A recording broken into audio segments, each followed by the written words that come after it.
여러분 안녕하십니까. 경기교육혁신연대가 주최하고 스픽스가 진행하는 2026년 경기민주진보 교육감 후보 단일화를 위한 경선 후보 토론회 시작하겠습니다. 지난번 토론회 열기가 아주 대단했습니다. 여러분들 반응도 폭발적이었는데요. 자, 지금부터 경기민주진보 교육감 단일 후보 선출을 위해서 선거 참여하려는 분들도 굉장히 많이 늘었다. 선거인단 가입자 수가 아주 많이 늘어나고 있습니다. 오늘 그 두 번째 순서로 후보 네 분과 함께 토론을 이어가는데요. 바로 여러분들이 가장 듣고 싶어하는 정책 공약 시작하겠습니다. 네 분 나오셨는데요. 바로 모두 발언으로 오늘 토론 시작하겠습니다. 박효진 후보의 모두 발언 시작하겠습니다. 예, 자랑스러운 경기도민 여러분, 30년 평교사 정신 박효진 인사드리겠습니다. 반갑습니다. 학생, 선생님, 학부모가 함께 배우고 성장하는 학교를 우리는 바랍니다. 지금 학교는 제 역할을 잃고 있습니다. 교육은 행정에 밀리고 학생들은 경쟁과 평가에 시달립니다. 교사는 수업보다 공문서에 묶여 있으며 학부모는 공교육을 신뢰하지 못합니다. 이 모든 것은 교육 현장을 모르는 사람들이 만들어낸 정책 때문입니다. 학교는 아이들의 삶이 이루어지는 공간이지 정책의 실험장이 아닙니다. 이제는 학교를 아는 사람이 교육을 살립니다. 저는 30년간 교실을 지켜온 교사로서 학교를 바꾸고자 했던 수많은 경험이 있습니다. 현장의 목소리를 소중히 여기고 교육을 중심에 두는 정책을 추진하겠습니다. 경기교육이 바뀌면 대한민국은 교육이 바뀝니다. 경기교육을 다시 교육답게 만들겠습니다. 자, 이어서 유은혜 후보의 발언입니다. 예, 존경하는 경기도민 여러분, 사랑하는 교육가족 여러분, 유은혜입니다. 정책은 말이 아니라 삶을 바꾸는 약속입니다. 그래서 저는 오늘 정책을 나열하는 것보다 학생과 학부모 그리고 교직원과 지역사회가 실제로 체감할 수 있는 변화에 초점을 맞춰서 말씀드리고자 합니다. 학생에게 필요한 건 오직 성적만 바라보는 경쟁이 아니라 기초학력을 보장하고 사회 정서적인 안정감을 갖고 또 미래에 자신의 행복한 삶을 주도하는 역량을 키울 수 있는 그런 교육이 필요합니다. 학부모들께는 과도한 교육비 부담을 덜어드리고 아이들을 안심하고 믿고 맡길 수 있는 학교가 필요하죠. 지금 교사들에게 절실한 건 수업권, 아이들에게 집중할 수 있는 권리가 보장되어야 하고 또 지역사회와 교직원이 함께 협력하는 교육적 협력 체계가 필요합니다. 좋은 정책은 현장에서 무리 없이 작동해야 하고 예산과 행정으로 뒷받침돼야 합니다. 지역 간 격차를 줄이는 방향으로 추진이 돼야 한다고 생각합니다. 그런 기준에서 학생들에게는 더 나은 배움의 기회를, 가정에는 더 큰 안심을, 그리고 학교에는 더 큰 지원을 드리는 정책을 강력하게 추진하겠다는 말씀을 드리겠습니다. 모두 발언 이어가고 있는데요. 다음 순서는 성기선 예비 후보입니다. 네, 안녕하십니까. 존경하는 경기도민 여러분, 경기가족, 교육가족 여러분, 정말 얼마나 답답하십니까? 우리 아이들이 학교에 가서 정말 의미 있는 생활, 유의미한 학습을 하고 친구들과 사회적 관계와 자기 정서를 발전시키는 그런 교육을 기대했는데 우리 공교육 정말 그 기대에 부응하고 있습니까? 교사들의 삶도 대단히 황폐화되어 있습니다. 학부모들은 사교육에 등골이 휘고 있습니다. 아이들은 수많은 갈등 속에서 좌절하고 미래를 포기해서 이생망이라는 말까지 나옵니다. 우리 공교육이 살아야 됩니다. 공교육의 출발부터의 차이를 줄여서 공교육의 정신, 소위 말해서 사회를 평등화시키고 자기 능력을 발현할 수 있는 그러한 교육이 되어야 됩니다. 사교육이 줄일 수 있는 방법은 다양한 공교육의 프로그램을 통해서 신뢰를 회복하는 일입니다. 교육을 교육답게, 학교를 학교답게 그렇게 하려면은 이론과 실천과 경험들이 함께 조화를 이루어야 됩니다. 제가 그러한 경기교육 변화의 촉진자 역할을 하도록 하겠습니다. 자, 모두 발언 마지막 순서 안민석 후보가 이어가겠습니다. 네, 힘있는 경기교육 해결사 안민석입니다. 대한민국 교육을 선도하던 경기교육이 희망을 잃었습니다. 학생과 교사와 학부모들은 불행의 트라이앵글에 빠져 있습니다. 이제 이 경기교육을 누군가 나서서 살려야 될 것입니다. 말이나 구호나 주장으로만 아니라 실제로 문제를 해결할 수 있는 해결사 역할을 할 수 있는 추진력 있는 교육감을 필요로 하고 있습니다. 특히 낡은 교육체제를 혁파하고 AI 시대 교육체제를 경기도에서 모델을 만들어야 할 것입니다. 경기교육 대전환 크게 바르게 힘있는 경기교육 해결사 안민석이가 해내겠습니다. 안민석을 도구로 사용하여 주십시오. 감사합니다. 여러분은 어떻게 들으셨습니까? 이제 본격적인 정책 토론에 들어갈 텐데요. 잠깐 말씀드리겠습니다. 후보 한 분이 2분 정도 본인이 가지고 있는 학생, 학부모 공약, 그리고 두 번째는 교직원 지역사회 공약에 대한 발표를 하게 되고요. 발표 이후에 경쟁 후보 3인이 다시 그 발표한 후보에게 질문을 던지는데요. 박진감 넘치는 토론이 되도록 구성했으니까요. 여러분 기대하셔도 좋습니다. 저희 방송을 참관하고 계신 여러분들이 네 분 선수로 뛰고 있는 정말 최고의 플레이어들 네 분을 위해서 박수 한번 드리면서 정책 토론 시작하겠습니다. 자, 가장 먼저 후보의 공약 발표 유은혜 후보가 시작하겠습니다. 2분 정도 발표하시면 나머지 3분은 자연스럽게 유은혜 후보께 질문을 해 주시면 되겠습니다. 시작하겠습니다. 예, 저는 학생 모두가 마음껏 숨쉬고 내일을 꿈꾸는 학교를 만들겠습니다. 초등학교 1, 2학년부터 학급당 학생 수를 15명 안팎으로 줄이고 모든 학생에게 AI 짝꿍을 보급해서 학생 한 명 한 명이 각자에게 딱 맞는 학습을 할 수 있고 진로 설계를 할 수 있도록 돕겠습니다. 방과 후 교육기회 보장제를 통해서 방과 후 시간도 풍성하게 만들겠습니다. 고등학생에게는 연 10만 원의 교육 기본소득을 지급해서 품격 있는 성장을 할 수 있도록 응원하고 진학 데이터 플랫폼을 통해서 사교육 없이 입시를 준비할 수 있도록 돕겠습니다. 특성화고 학생들에게는 첫 월급 프로젝트를 도입해서 사회 진출을 응원하겠습니다. 학생 여러분, 저는 AI의 기본 교육을 통해서 여러분 모두가 품격 있는 사람으로 성장할 수 있도록 하겠습니다. AI의 시대에 걸맞게 교육 과정을 개편하고 능숙하게 AI를 활용할 수 있는 교육과 함께 그 기본이 돼야 하는 독서교육, 문화예술, 체육교육, 민주시민교육, 생태 전환 교육도 강화하도록 하겠습니다. 두 번째는 학부모님들께 말씀드립니다. 학부모라는 이름이 부담과 불안이 아니라 설렘과 기대 그리고 자부심으로 가득하게 하겠습니다. 365일 원클릭 안심 돌봄으로 돌봄의 공백을 메우고 교육비 부담은 과감하게 덜어드릴 수 있도록 하겠습니다. 느린 학습자나 장애 학생, 이주 배경 학생, 공교육기관 밖의 학생 등에 대한 관심과 지원으로 모두를 포용하는 학교를 만들겠습니다. 저는 이 모든 것을 결정하고 집행하는 과정을 학부모님들과 함께 하기 위해서 학부모 참여 예산제를 도입하고 경기 학부모원을 설립하겠습니다. 저 유은혜는 경기형 기본교육을 통해서 모두가 인간다운 삶을 누리는 기본사회를 만들어가고 싶습니다. 국민주권 정부가 지향하는 기본사회, 경기도의 기본교육과 기본독서가 뒷받침해서 반드시 실현하도록 하겠습니다. 고맙습니다. 자, 이렇게 이제 유은혜 후보가 발표를 했는데 어떤 분이 먼저 질문을 좀 하시겠습니까? 성기순 후보 먼저 시작해 보실까요? 예, 좋습니다. 그 경기형 기본교육이라고 하는 것이 갖고 있는 뭐 여러 가지 의미가 있을 텐데 저도 이제 기본 관계 성장이 중요하다. 우리가 기초학력의 문제, 정서 문제, 행동장애 문제, 수많은 느린 학습자부터 ADHD까지 이 한 교실에 아이가 들어와 있습니다. 무엇을 우선적으로 해야 되고 어떻게 지켜야 될지 그 구체적으로 좀 말씀을 해 주시기 바랍니다.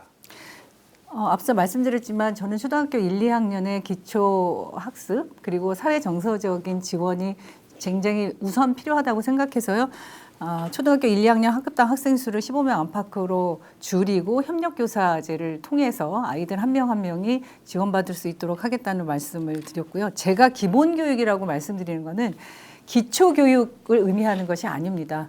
이미 우리나라가 세계 선진국 대열에 AI로는 3대 강국이라고 하는 평가를 받을 만큼 올라와 있기 때문에 저는 기본 교육이라고 하는 것이 기초를 넘어서 이제 선진국 반열에 K교육이라고 하는 그런 국제적인 평가를 받을 수 있는 양질의 품격 있는 교육을 경기도에서 기본 교육으로 구현해야 된다는 생각으로 기본 교육을 말씀드렸다는 말씀드립니다. 예, 학교에 있는 공동체 구성원들을 가장 고통스러워하는 것이 사교육비입니다. 특히 학부모가 그 부분에 대해서 공약이 안 보이는 것 같습니다. 그리고 두 번째는 학교 공동체를 무너뜨리는 게 지금 민원입니다. 이 민원을 해결하는 게 우선적 학교 공동체를 위한 응급조치입니다. 그 부분에 대한 공약을 말씀드리시면 고맙겠습니다. 이따가 저기 교직원 지역사회 공약에 학교 민원 119는 말씀을 드리려고 했고요. 학교 민원 119를 통해서 학교의 그 민원을 해결할 수 있도록 하겠다는 말씀 이따 드리겠습니다. 그리고 지금 사교육비 말씀하셨는데 사교육비를 완전히 일거에 다 해소할 수는 없습니다. 저는 우선적으로는 공교육 내에서 수익자 부담으로 부모님들께 부담이 가는 교육비부터 과감하게 줄여야 된다고 생각합니다. 그래서 기존에 하던 방식하고 전혀 차이가 없는데 다 그런 시도를 우리 해봤거든요. 아니 그 기존에 해봤던 방식이 지속 가능하지 않거나 교육감이 바뀌면서 또 지원이 예산도 반으로 줄고 그러지 않았습니까? 그래서 방과 후 교육과 관련된 것 그리고 체험학습이라든가 수익자 부담으로 하는 것부터 우선 공교육 내에서 책임 있게 줄이는 것이 실현 가능한 정책이라고 생각하고요. 또 하나는 진로 설계나 진학 설계와 관련해서 사교육에 의존하는 비율이 굉장히 높은데 그 부분을 AI 학습과 진로 시스템들을 도입해서 사교육에 의존하지 않고 진로 설계를 할 수 있도록 돕겠다는 것이 저의 생각입니다. 시스템으로는 설계된 게 없단 말씀인가요? 네? 시스템. 그러니까 지금 사교육비를 줄일 수 있는 어떤 장치는 제가 지금 계획된 게 없다는 말씀드렸죠. 거예요. 그럼 학교에서 하는 건가요? 학교에서 아이들의 학습과 진로를 도울 수 있는 공공 AI 시스템들을 도입하겠다는 말씀입니다. 공공 AI를 도움을 받고 사교육을 학교에서 하시겠다는 말이죠. 사교육이 아니고 아이들이 사교육에 의존하지 않고도 자신의 진학과 진로에 대한 설계를 공공 AI 시스템을 통해서 지원받을 수 있도록 하겠다는 말씀을 드립니다. 그 공공 AI 시스템이라는 게 준비가 돼 있나요? 아니면 어떤 계획을 할 수 있어요? 지금 아시겠지만 이제 그 교육부나 시도교육청에서 공공 AI 시스템을 운영하고 있는 게 있지 않습니까? 그 부분에 아이들의 진로, 진학과 관련된 데이터를 가지고 맞춤형 지원이 가능할 수 있도록 설계가 가능하다고 전문가들과 그 판단을 했고 그래서 그 부분들을 공공 AI 시스템들을 통해서 학습과 진로 설계, 진로 진학 이런 부분들을 돕겠다는 지금 제시한 공약들은 뭐 다 괜찮은 공약이 필요한 공약이고요. 근데 이 공약을 말씀하시기 전에 본인이 최장수 교육부 장관이었지 않습니까?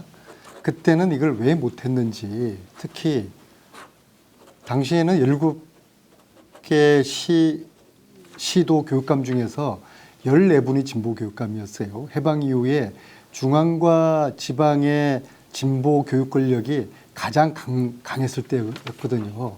그러면 국민들이나 이걸 듣는 사람도 그럴 거예요. 그때는 뭐 했지? 그때는 뭐 하고 지금 와가지고 이런 정책을 하겠다고 하는 것이지. 제가 궁금한 거 첫째, 왜 그때는 이런 생각을 못 하셨는지. 두 번째는 하셨다고 하면은 무엇 때문에 이것이 추진이 안 됐는지 그 두 가지를 좀 말씀 좀 부탁드리겠습니다. 안민석 후보께서는 그 시절의 그런 상황을 지금 잊어버리신 건지 잊으려고 하시는 건지 모르겠지만 제가 교육부 장관이 되자마자 했던 게 이제 유치원 3법이었고 고교 무상교육 아니었습니까? 고교 무상교육도 14분의 진보 교육감이 계셨기 때문에 그 시기에 중앙정부를 설득해서 1년 빠르게 시행할 수 있었고요. 20년 1월부터 제가 퇴임할 때까지 2년 5개월이 코로나 시기였습니다. 코로나 시기에 이런 온라인 계약을 통해서 또 그 디지털 기반을 만든 건 사실이죠. 그리고 공간 혁신을 통해서 여러 가지 수업의 유연성을 갖고 디지털 시대에 맞는 학교 공간을 만들려고도 추진을 해왔고요.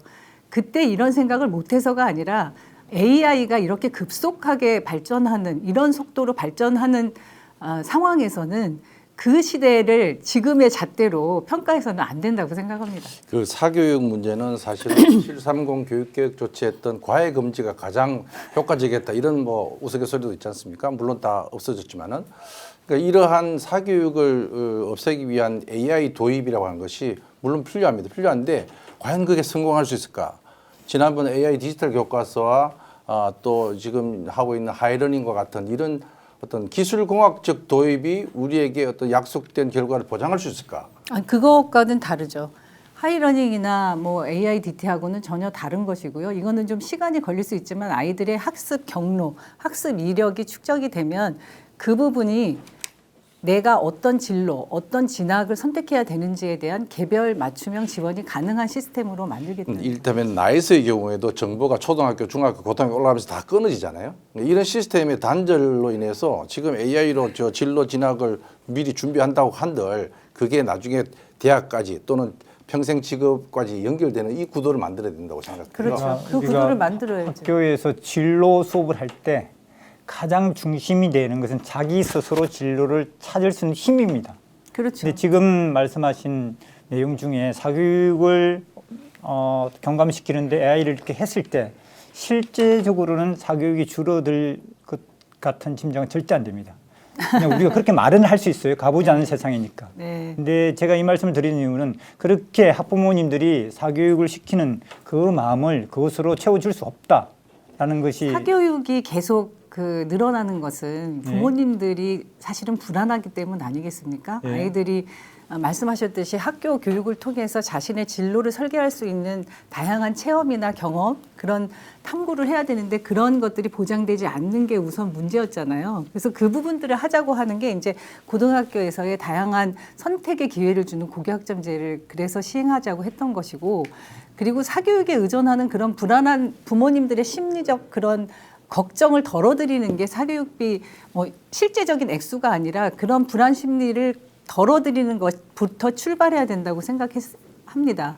그래서 그런 시스템적인 지원뿐만 아니라 학교 내에서의 공교육 시스템의 변화 이런 것들이 필요하다고 보고요. 사교육이 줄어들지 않는다고 단정할 수는 없죠. 우리가 할 수 있는 노력들을 해야 된다고 생각합니다. 자, 알겠습니다. 이제 지금 이 토론은 상호 토론이기 때문에 계속 이제 자신의 공약을 발표하는 과정에서 토론을 좀 이어가도록 하겠습니다. 시간이 조금 더 늘어났지만 자연스럽게 상호 토론 이제 이어가겠는데 성기선 후보는 어떤 이제 학부모 공약을 갖고 계신지 먼저 발표하고 자연스럽게 토론 이어가겠습니다. 예, 여러 가지 다양한 공약들이 준비되어 있는데 이 시간에 몇 가지만 간단히 제시하겠습니다.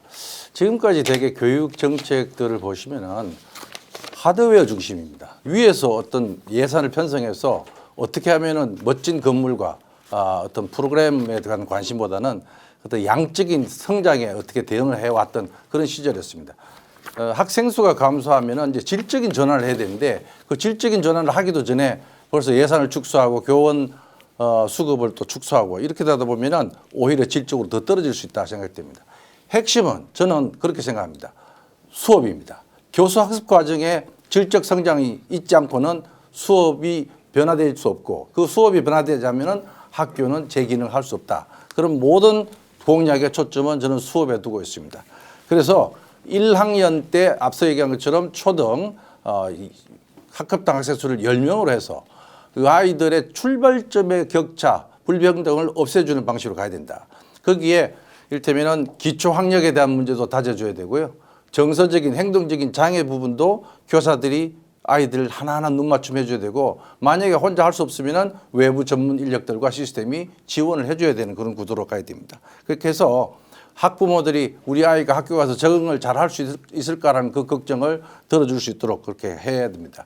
미국에서 헤드스타트 프로젝트라든지 이런 교육 우선 지원 사업 같이 그러한 지원들을 이 긍정적 차별의 지원들을 더 강화해야 된다라고 생각되고요. 두 번째는 제가 이제 한 학교에 세 아이가 있다라고 얘기를 합니다. 잘 따라가는 아이들, 중간에 있는 아이들, 그리고 소외받은 아이들. 지금은 상위 30%만 위한 교육을 한다라고 하는 비아냥 비판들 오래되었습니다. 나머지 60, 70%다 엎드려 자고 관심 없고 다른 짓 합니다. 그래서 이러한 모든 아이들을 다 케어를 할 수 있는 집단 맞춤형 교육 정도는 가야 된다. 아이들이 자기 성장을 경험할 수 있도록 이 하나의 이 한 학교 세 아이 프로젝트를 갈 거고요. 교사들의 행정 업무도 절반으로 줄입니다. 그리고 마을 교육 과정을 개설한다. 지역 교육 과정이라고 해서 뭐 지요이라고도 표현할 수 있습니다. 최소 한 달에 한 번씩은 마을 교육 과정을 통해서 체험 중심의 이런 마을 교사들이 참여하는 마을 협력형 교육 과정을 운영해서 아이들이 지역 사회도 이해하고 자기 활동과 진로를 경험할 수 있도록 한다. 학부모들의 참여는 당연히 지금 말씀하신 다른 후보님들의 의견과 마찬가지로 의사결정 과정에 경기 시민 교육 시민의회 통해서 참여하고 지원센터를 통해서도 지원할 수 있도록 그렇게 하겠다. 자, 이제 후보 한 분당 총 8분을 가지고 이제 쓰고 있는 것인데요. 질문 좀 해주시면 성기순 후보 답변 부탁드리겠습니다. 누가 먼저 좀 해주시겠습니까? 예. 안민석 후보, 우리 박효진 후보 해주시죠. 무엇보다 수업이 중요하다고 말씀하신 것 동의합니다. 네. 저도 긴 시간 동안 교사로서 완성도가 딱 생길 때는 수업에 자신감이 있을 때고요. 수업을 잘 하기 위해서 질 높은 수업이 되기 위해서는 무엇보다 이 교실을 놓고 외부적인 지원이 충분할 때만 가능합니다. 잘 하려고 하더라도 외부적인 지원이 어떠냐에 따라서 순간적으로 변할 수 있는 것이 수업입니다. 그래서 그렇다면 저는 이 수업이 제대로 되기 위해서 충실한 수업이 되기 위해서 외부적인 지원 구조를 어떻게 갖춰야 될지 이 부분에 대해서 말씀을 좀 주시면 도움이 될 것 같습니다. 예, 대학에서 2000년대 한 5, 6년 전으로 교수 학습 센터라는 게 유행했습니다. CTL이라고 그래서 교수들이 대학에서 수업을 할 때 그 필요한 교수 학습에 대한 자료, 또 학습자에 대한 지원 이런 것들을 교수 학습 센터에서 지원했거든요. 지금 전국에 거의 모든 대학이 다 있는데 교육청 단위에서는 그게 없습니다. 경기도 교육청의 경우에는 경기교육연구원이 있지만은 그것을 훨씬 더 정교하게 수업을 지원하고 교구제라든지 수업 방법에 대한 혁신이라든지 교사들의 이런 전문성 향상을 위한 지도 협력 이런 것들을 할 수 있는 전문 기관이 필요하다. 그게 교수학습 지원센터라고 저는 생각됩니다. 그런 것들 각 지역 교육지원청에다가 만들어서 현장에서 필요한 교수학습에 대한 요구들을 적극 반영해서 지원할 수 있다. 그렇게 생각합니다. 말씀을 들으니까 그렇게 된다면 수업이 충실한 교실을 만드는 건 참 쉬울 것 같은데 현실적으로 그러하지 못하잖아요. 네, 네. 이 선생님의 삶을 놓고 보면 결코 그렇게 쉬운 문제가 아닙니다. 그러면 제가 말씀드리는 것은 수업이 충실해지려면 외부적으로 방해하는 요인들을 우선적으로 제거하지 않으면 안 된다는 말씀을 드리는 거예요. 동의합니다. 예. 그 부분에서 우리는 비중 있게 정책적으로 가야 된다는 말씀을 드리고 싶습니다. 맞습니다. 그 학생수 초등학교 신명 공약 초일 관련해서요. 제가 두 가지 제가 질의드리겠는데요. 첫째, 이 이야기를 듣는 과밀학급의 학부모들 입장에서는 교사들 입장에서는 이게 먼 나라 이야기로 들릴 거예요. 동탄이나 고덕이나 김포나 저 하남이나 그래서 첫째 질문은 과밀학급에 대한 대책은 무엇인지 하고요. 두 번째는 이게 이제 가소 학급이 지금 학생 수가 줄어드는 거는 저출산 시대의 또 하나의 또 현상이라고 보는데요. 올해만 하더라도 학령 인구가 500만으로 줄어들었고 그다음에 1학년 입학생 수가 30만 명으로 내려갔지 않습니까? 그래서 줄어들 거예요. 그럼에도 이게 초등학교 10명 공약은 상당히 이거는 또 재원이 필요할 것 같은데요. 두 번째 질문입니다. 요 초등학교 1학년 10명으로 공약을 이행하려고 그러면은 예산이 얼마 정도 필요합니까? 예, 그 제가 이제 두 번째 질문부터 한번 답을 해보면은 정확한 추산은 아니지만 한 4천억 정도 들어가요. 한 4년 정도에. 물론 한꺼번에 다 들어갈 수 없습니다. 그래서 순차적으로 해 나간다는 것이고, 앞서 얘기한 우리가 교육 재정에 대한 불안감, 위기감을 얘기했는데 저는 그렇게 생각합니다. 예산과 인력을 투입하는 우선순위를 달려야 된다. 앞서 제가 하드웨어 중심의 교육 정책, 예산 설계 또는 지원금 나눠주기 방식을 가능한 한 자제하고 모든 이러한 프로그램의 예산의 핵심이 이러한 초등학교 저학년에서부터 왜냐 거기서부터 격차가 벌어지고 그 격차를 나중에는 손을 댈 수가 없습니다. 그러면은 교육이 사회 평등화를 실현해야 되는 이 이념이나 취지가 사실은 거짓이죠. 지금은 가정 배경에 의한 격차를 학교가 정당화하고 확대시켜 주잖아요. 그 출발 지점이 어디냐? 초등학교 1학년이라고 저는 생각했던 겁니다. 따라서 건물 짓고 뭐 리모델링하고 이런 데들은 몇 천억들 돈이 있습니다. 그 돈들 대폭 줄여서 이러한 소프트웨어 아이들의 정말 개별 지도가 가능한 뭐 캐롤이 완전 학습이 가능하다고 그랬는데 이러한 방식으로 물리적인 공간 안에 들어가면 좋겠고 앞서 얘기한 밀집 지역 과밀 학급이 지금 신도시에 들어가 있잖아요. 그런 데는 물리적으로 학교 교실을 증설하지 못하면은 앞서 얘기한 것처럼 1교실 2교사 제도 또는 보조교사, 멘토교사 다양한 지원 인력들을 통해서 물리적인 부분은 안 되지만은 그 보조 인력들을 활용할 수 있다 이렇게 생각합니다. 그러면 지금 성기순 후보께서 말씀하시는 4천억이라는 규모의 예산이 교사 증원까지 포함한 예산인가요? 교사 정원에 대해서는 뭐 자율권이 매우 제한되어 있기 때문에 이것을 교육감이 갖고 있는 권한 중에서 배치 조정할 수 있다고 저는 생각돼요. 그래서 어쩌면은 뭐 풍선 효과일 수도 있는데 적어도 초등학교 저학년의 학급당 학생수 줄이고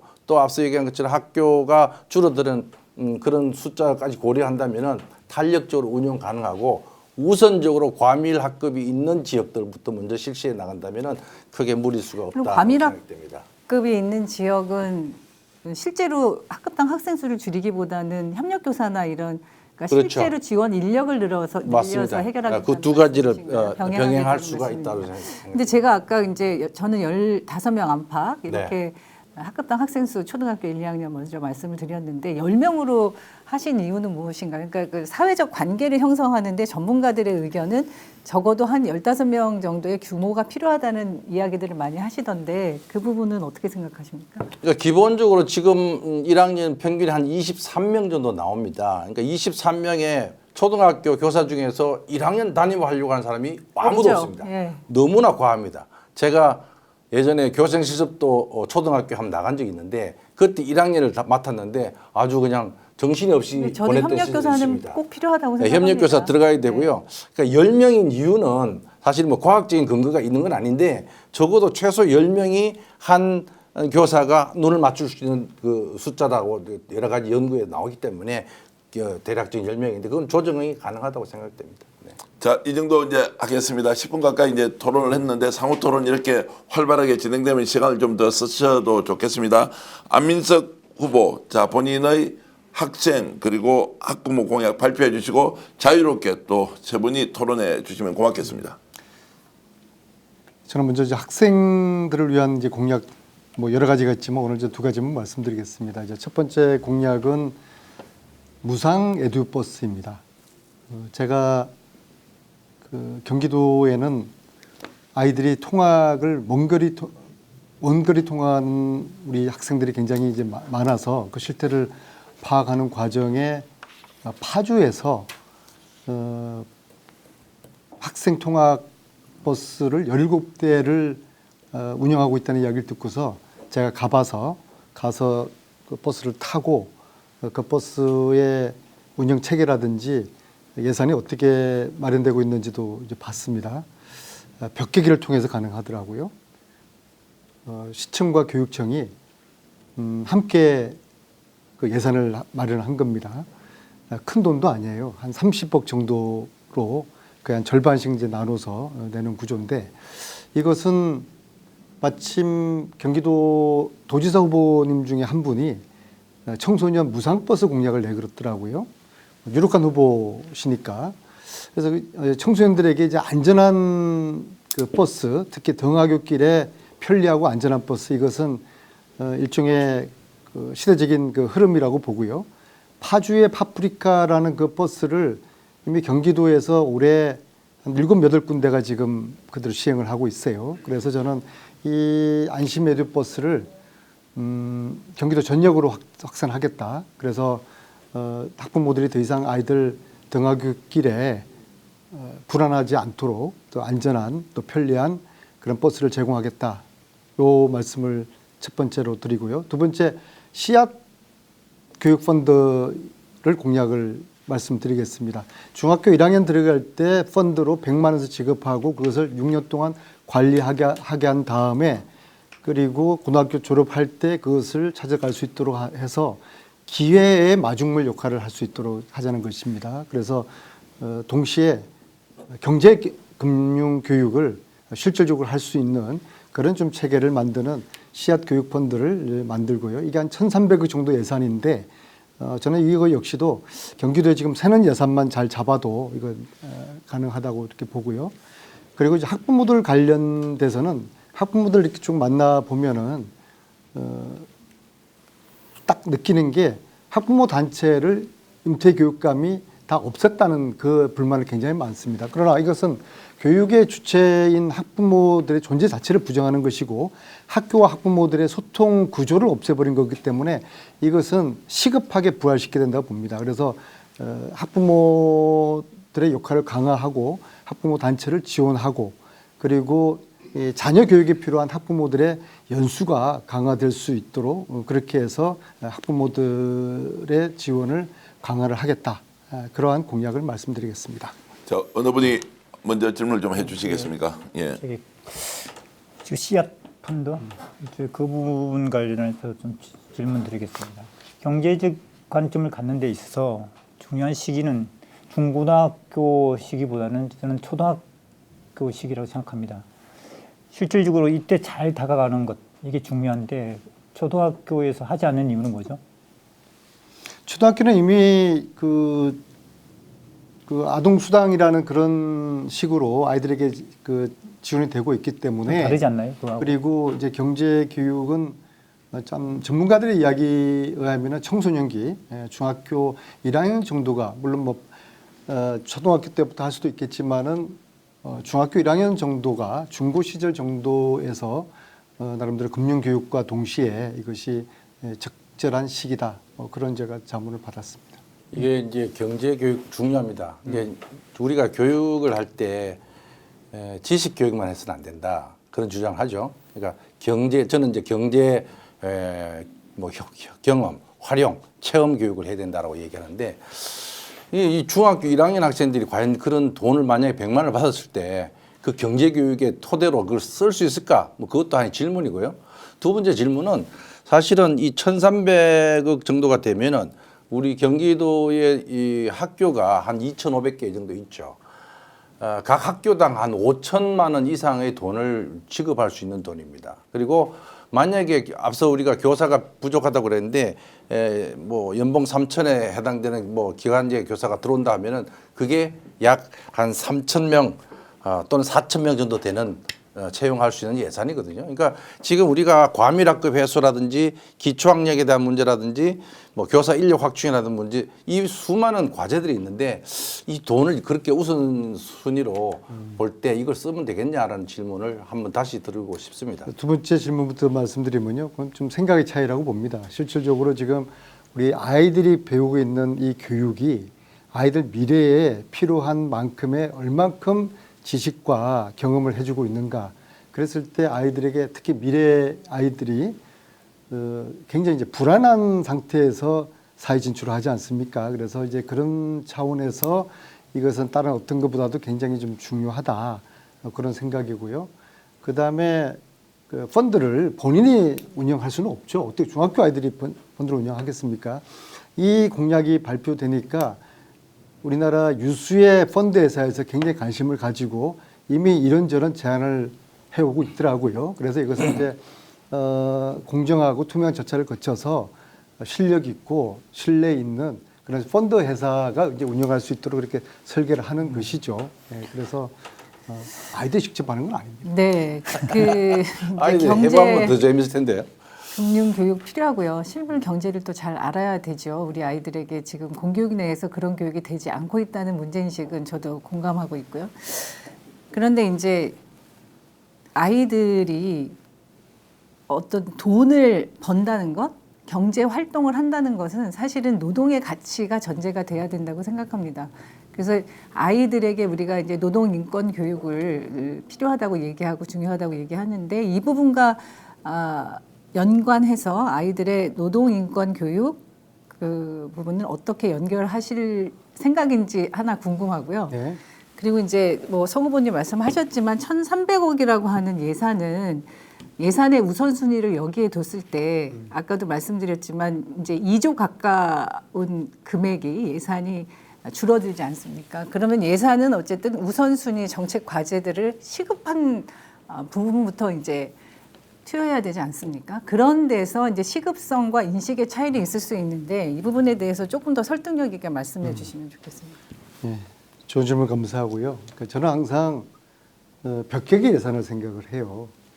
지금 현재 교육의 문제, 또 우리가 오늘 다뤘던 숱한 교육의 현안들을 해결하기 위해서는 대부분 다 예산의 문제하고 직결되지 않습니까? 초등학교 1학년 아이들 학급 10명을 줄이는 문제라든지 교사의 문제라든지 다 예산의 문제입니다. 그동안 이걸 왜 못 풀었습니까? 교육의 문제를 교육의 예산 내에서 학교 안에서 교육청 안에서만 풀려고 했기 때문에 이게 해결하지 않은 것이죠. 이제 해결 방식을 저는 바꿔야 된다고 생각합니다. 지자체와 함께 도와 함께 이 교육의 문제를 해결해야 된다고 난 생각하고요. 이 펀드 이 문제도 교육청만의 예산이 아닙니다. 도청하고 예산을 분담을 하는 예산 벽계기를 통해서 좋습니다. 예산 그리고 확보할 거기 제가 때문에 추가 질문 하나만 더 드리면은 아까 답변 안 하셨는데 근데 노동 인권 노동 문제는 그건 또 별도로 또 중요하니까 해 나가야 되는 것이죠. 우리 민주진보 진영은 노동인권 교육 다 합니다. 예전에 보수 교육감들이 노동인권 교육 안 한다고 선언해서 그 문제죠. 근데 제가 하나 질문 드리고 싶은 게 그 파프리카 좋은 사례입니다. 근데 최근에 고향의 그 덕양구에서 고등학교가 원거리다고 해서 교육청에다가 이 통학버스 대달라고 하니까 안 된다고 그랬거든요. 그 문제부터 해결할 수 있는 방안을 좀 만들어 주시면 좋겠고 그건 하기로 했다고 제가 들었는데 또 하나는 그 수원이나 무슨 이런 신도시나 또는 아파트가 개발되면서 학생들의 이 규모가 갑자기 바뀌잖아요. 그러니까 학생 배정 방식의 문제가 수많이 이제 발생합니다. 인근에 중학교가 없다든지 인근에 고등학교가 너무 멀어서 없다든지 그러니까 이런 학생 배정 방법, 학교 구에 대한 설정 방법 이런 것들이 다 관련돼 있거든요. 그 부분하고 교통 문제는 같이 가야 되는데 저는 일단 고려해야 된다고 생각합니다. 경기도의 이 학군 문제가 심각하잖아요. 네. 이게 이미 수십 년 전에 짜놓은 이 학군의 기본적인 안에서기 때문에 저는 이 학군 조정을 전면적으로 재검토해야 된다. 제가 주장하려고 하는 게 그거였어요. 그래요. 그리고 그 다음에 이 각 지역의 에듀 안심버스 이제 운영 문제는 지금 파주의 사례를 보면은 잘 운영되고 있고 거기다가 이제 올해부터 파주 같은 경우에는 무상으로 해요. 작년까지는 1,050원씩 교통비를 받아 학생 직접 냈는데 그래서 저는 이제 이거를 저는 그 무상으로 에듀버스를 운영한다는 그런 이제 계획을 말씀드리고 이 예산은 교육청만의 예산은 아니다. 경기도 전 지역인가요? 경기도와 그렇죠. 경기도 전 근데 지역? 이것도 역시 제가 이야기하는 게 한꺼번에 이걸 다 할 수는 없죠. 가능한 것부터 점진적으로 확대를 해서 4년 내에 경기도 전체 지역으로 다 확산하겠다. 그런 말씀. 예, 저도- 거듭 말씀드리지만 이 예산은 경기도청과 함께하는 협력 예산이다. 예산. 예. 벽계기 예산. 맞습니다.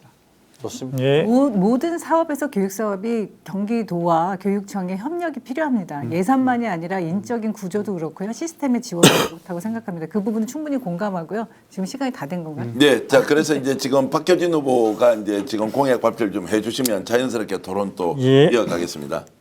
자, 우리는 기존에 한 명의 아이도 포기하지 않겠다라고 선언을 했고 실제 민주진보 교육 진영에서는 그 방향대로 정책을 해왔습니다. 그리고 지금 시간이 많이 흘렸습니다. 지금 상태에는 한 명 한 명을 우리 책임지는 교육을 요구받고 있다. 그래서 그 부분이 해소 안 되니까 학교에서 가전 일들이 벌어지고 있고 결과적으로 선생님들은 수업할 수 없는 상황이 되었다. 그래서 교육이 가능한 학교, 수업이 가능한 교실을 만들어 달라고 선생님들은 외치고 있다. 그러면 저의 공약의 첫 번째는 수업을 어떻게 충실하게 할 수 있게끔 하느냐가 첫 번째입니다. 그래서 업무 지원 센터를 바깥에서 둔다. 학교에서 알아서 해라. 아가 안에서 조절하는 게 아니라 바깥에 두고 필요할 시, 요청 시 사람을 지원하겠다라는 게 첫 번째입니다. 두 번째는 수업을 하려고 해도 전화 한 통의 학교가 엉망이 됩니다. 현실적으로 민원이 상상을 초월합니다. 그렇다면 민원 자체를 바깥에서 좀 책임감 있게 감각적으로 잘 받아줄 수 있는 그런 센터를 구축해야 됩니다. 학교에서 알아서 해라. 이것은 교장 선생님도 안 하겠다. 그리고 담당하는 어떤 누구도 안 하겠다. 이 상황을 극복해야 됩니다. 그다음에 학부모 영역이 여전히 중요합니다. 지금 말씀하신 것처럼 지금 학부모가 학교에서 중요한 역할을 할 수 있고 학부모에 믿고 그리고 학부모가 안심하다는 느낌을 갖는 순간 학교의 교육의 질은 달라집니다. 그래서 학부모 지원센터를 두겠다는 겁니다. 체계적으로 두겠다는 겁니다. 그냥 학부모가 학교에서 도와달라 이 역할로는 현재 경기교육을 제대로 살릴 수 없다는 겁니다. 그랬을 때 큰 틀에서 봤을 때 학부모님들이 가장 힘들어하는 게 뭘까? 저는 사교육비라고 확신합니다. 어떤 여론조사에서도 교육 의제 첫 번째가 사교육비입니다. 이것을 이제는 모른다. 그냥 알아서 해라. 그리고 학교에서 어떻게 해보자. 학교 수업을 잘하면 되지. 이것은 해결 안 됩니다. 그래서 제가 생각하는 것은 구체적으로 시스템을 갖추자는 겁니다. 그래서 그것을 공공학습지원센터입니다. 이것을 통해서 사교육비를 줄이는 길을 찾겠습니다. 알겠습니다. 자, 이런 말씀 주셨는데 누가 먼저 질문해 주시겠습니까? 예, 제가 먼저 좀 질문 드리겠습니다. 지금 업무지원센터나 민원센터나 학부모센터 또 공공 예. 학습지원센터요? 예. 이런 센터를 여러 가지 말씀을 하셨는데 이제 각각이 분절적으로 이루어지는 것은 아니지 않겠습니까? 예. 학교의 교육과정 운영에 충실할 수 있도록 선생님들이 수업에 집중할 수 있도록 지원을 하겠다는 말씀이신데 예. 이 각각의 센터가 그러면 여기에 필요한 예산이나 인력 구조나 예. 이 센터들 간의 그런 상호 협력 관계나 이런 것들을 어디서 어떻게 전담하면서 지원을 할 것인지에 대한 좀 구체적인 방안을 말씀 주시면 좋겠습니다. 기본적으로 학교를 지원할 수 있는 현재의 체계는 교육지원청입니다. 하지만 지원청이 형식화되어 있고 실제 인력도 없습니다. 지원청에서 지원의 역할을 할 수 있도록 구조적으로 만들고 예산을 그러니까 갖추겠습니다. 지원청에서 학교를 구조적으로 지원할 수 있도록 만드신다는 게 예. 어떻게 가능한 것인지를 좀 말씀을 주시면 좋겠다는. 그러면 첫 번째가 예산의 문제가 있습니다.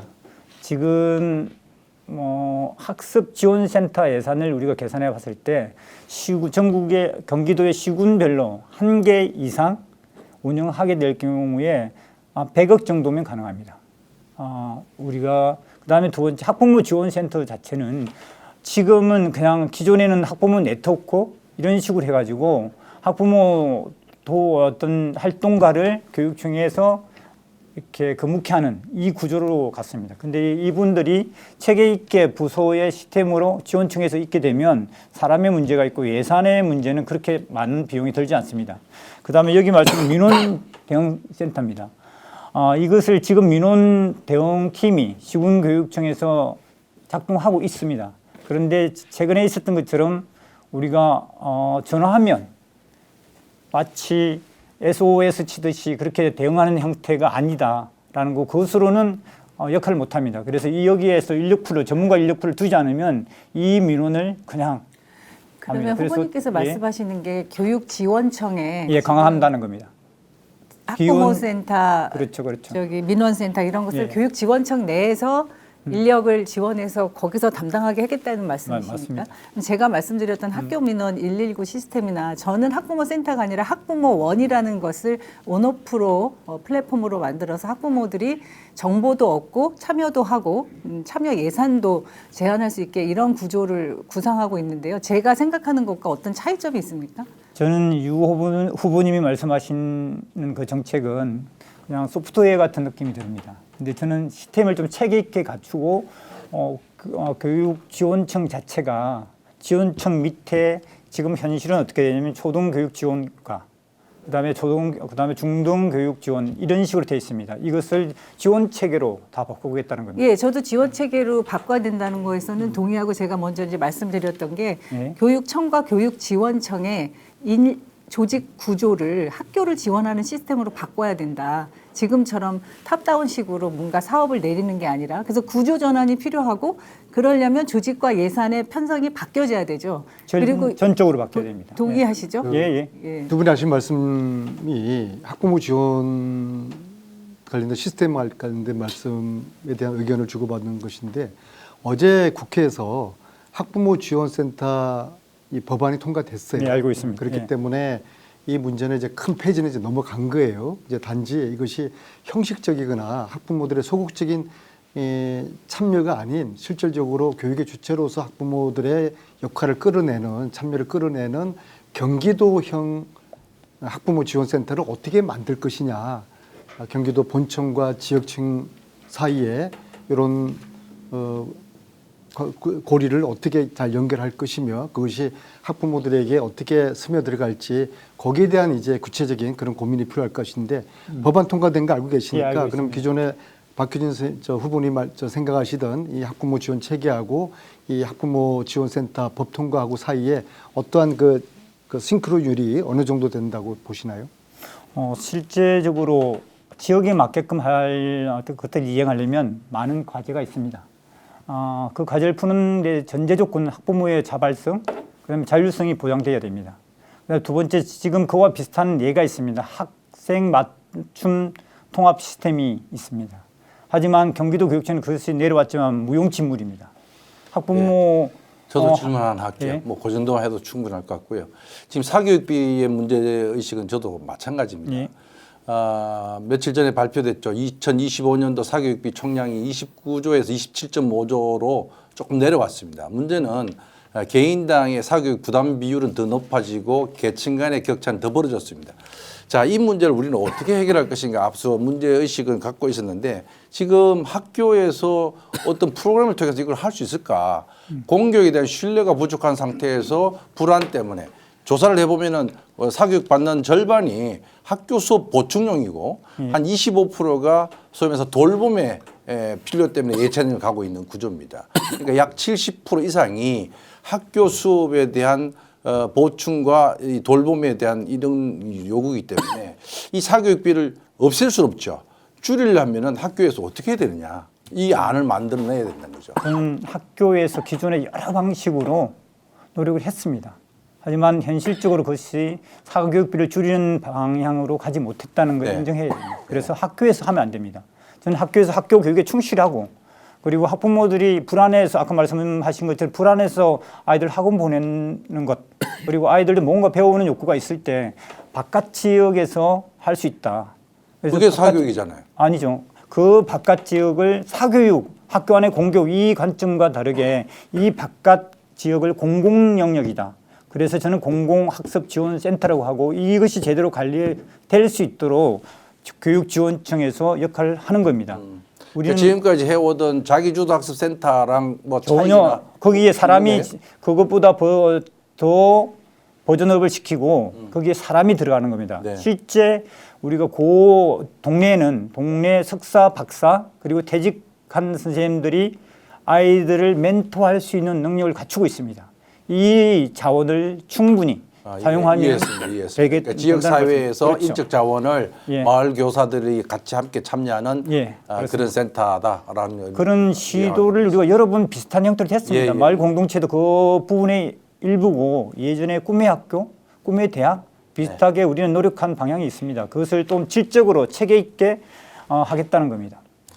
자, 지금 토론의 열기가 점점점 가열되고 있습니다. 다음 주제로 넘어가는데요. 이 지금 방송은 경기교육혁신연대가 주최하고 스픽스가 진행하는 2026년 경기민주진보교육감 후보 단일화를 위한 경선 토론이다 말씀을 드리겠습니다. 다음 주제에 넘어갈 텐데요. 이제 학생, 학부모에 이어서 교직원, 정말로 학교 선생님으로 있다는 것이 무슨 의미가 있느냐. 또 다른 한편에는 지역사회에서 외침이 큽니다. 학교라는 것이 도대체 우리 지역 발전에 위해서 무슨 도움이 되느냐, 누가 그 장벽을 치고 있느냐라고 하는 문제인데요. 유은혜 후보가 먼저 이런 문제 이렇게 풀어가겠다고 구체적으로 공약으로 말씀 주시고 다른 분들과 함께 상호토론 이어가겠습니다. 예, 제가 그 숨쉬는 학교라는 이제 책을 출판을 했는데요.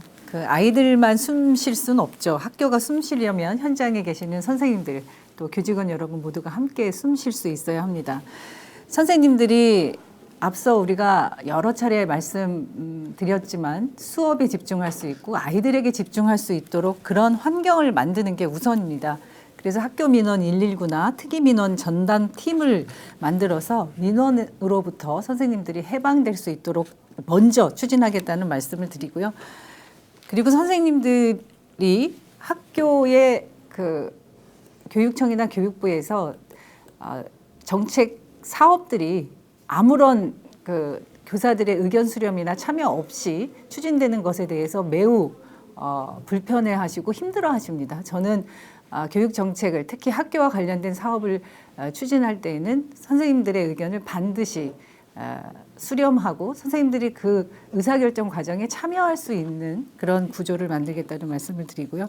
교육행정 업무를 총량적으로 이제 개혁하는 방안을 추진하겠습니까? 그러니까 하나의 사업이 결정이 되려면 효용성이 없는 사업을 하나 빼는 거죠. 그러니까 계속 추가적으로 평가나 진단이 없이 얹히는 게 아니라 현장에서 진단하고 평가해서 폐지해야 되는 사업들은 걷어들이고 꼭 필요한 사업을 우선순위로 추진하겠다는 말씀을 드리고요.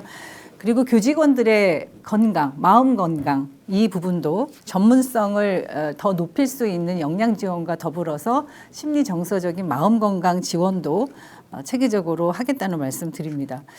그리고 우리의 교육은 이제 학교를 넘어서 마을 전체가 배움터가 돼야 된다고 생각합니다. 그래서 온 마을이 함께 우리 아이들을 키우는 실질적인 교육 공동체를 만들겠습니다. 집과 가까운 곳에서 배움과 돌봄이 가능할 수 있도록 10분 동네 배움망을 구축하도록 하겠습니다. 그리고 경기도 전역이 그 체험 학습장의 이제 정보나 이런 것들을 하나로 묶어서 지금 현장 학습이나 체험 학습들이 매우 이제 진행이 안 되고 있어서 이 부분에 대한 학부모님들과 학생들의 요구가 높은데요. 경기도 전역의 체험 학습장을 하나로 연결해서 그런 정보를 제공하고 마을이 주도해서 그런 학교 밖 배움을 활성화할 수 있도록 하겠습니다.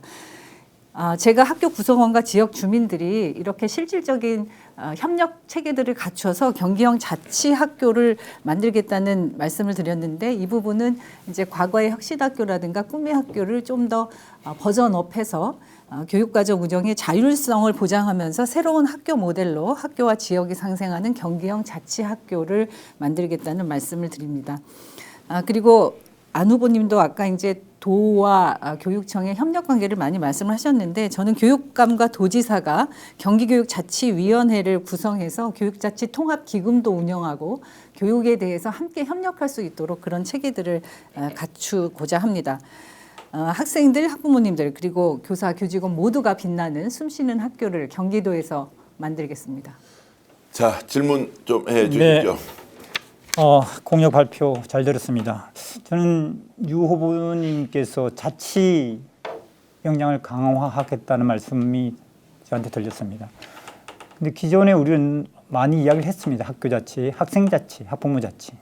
그런데 지금 좀 살펴봐야 될 게 있습니다. 우리 광화문의 피서혁명 이후에 세상은 다른 요구를 받고 있습니다. 하고 있습니다. 그게 예전에는 간접민주주의를 우리는 민주주의의 기본으로 이야기를 했습니다. 지금은 직접민주주의를 요구받고 있다. 학교도 자치를 이야기하려면 직접민주주의가 들어와야 된다라는 겁니다. 대표적으로 학교에는 간접민주주의가 아주 체계 있게 되어 있습니다. 학교에는 각종 위원회가 43개 이상 있습니다. 엄청나게 많죠. 이 위원회는 곧 선생님들의 역할을 요구하고 있고 역할을 못했을 때 감사가 따릅니다. 이런 구조입니다. 그렇다면 학교 공동체에서 직접 민주주의를 어떻게 구현하실 건지 시대의 요구라는 게 인정하잖아요.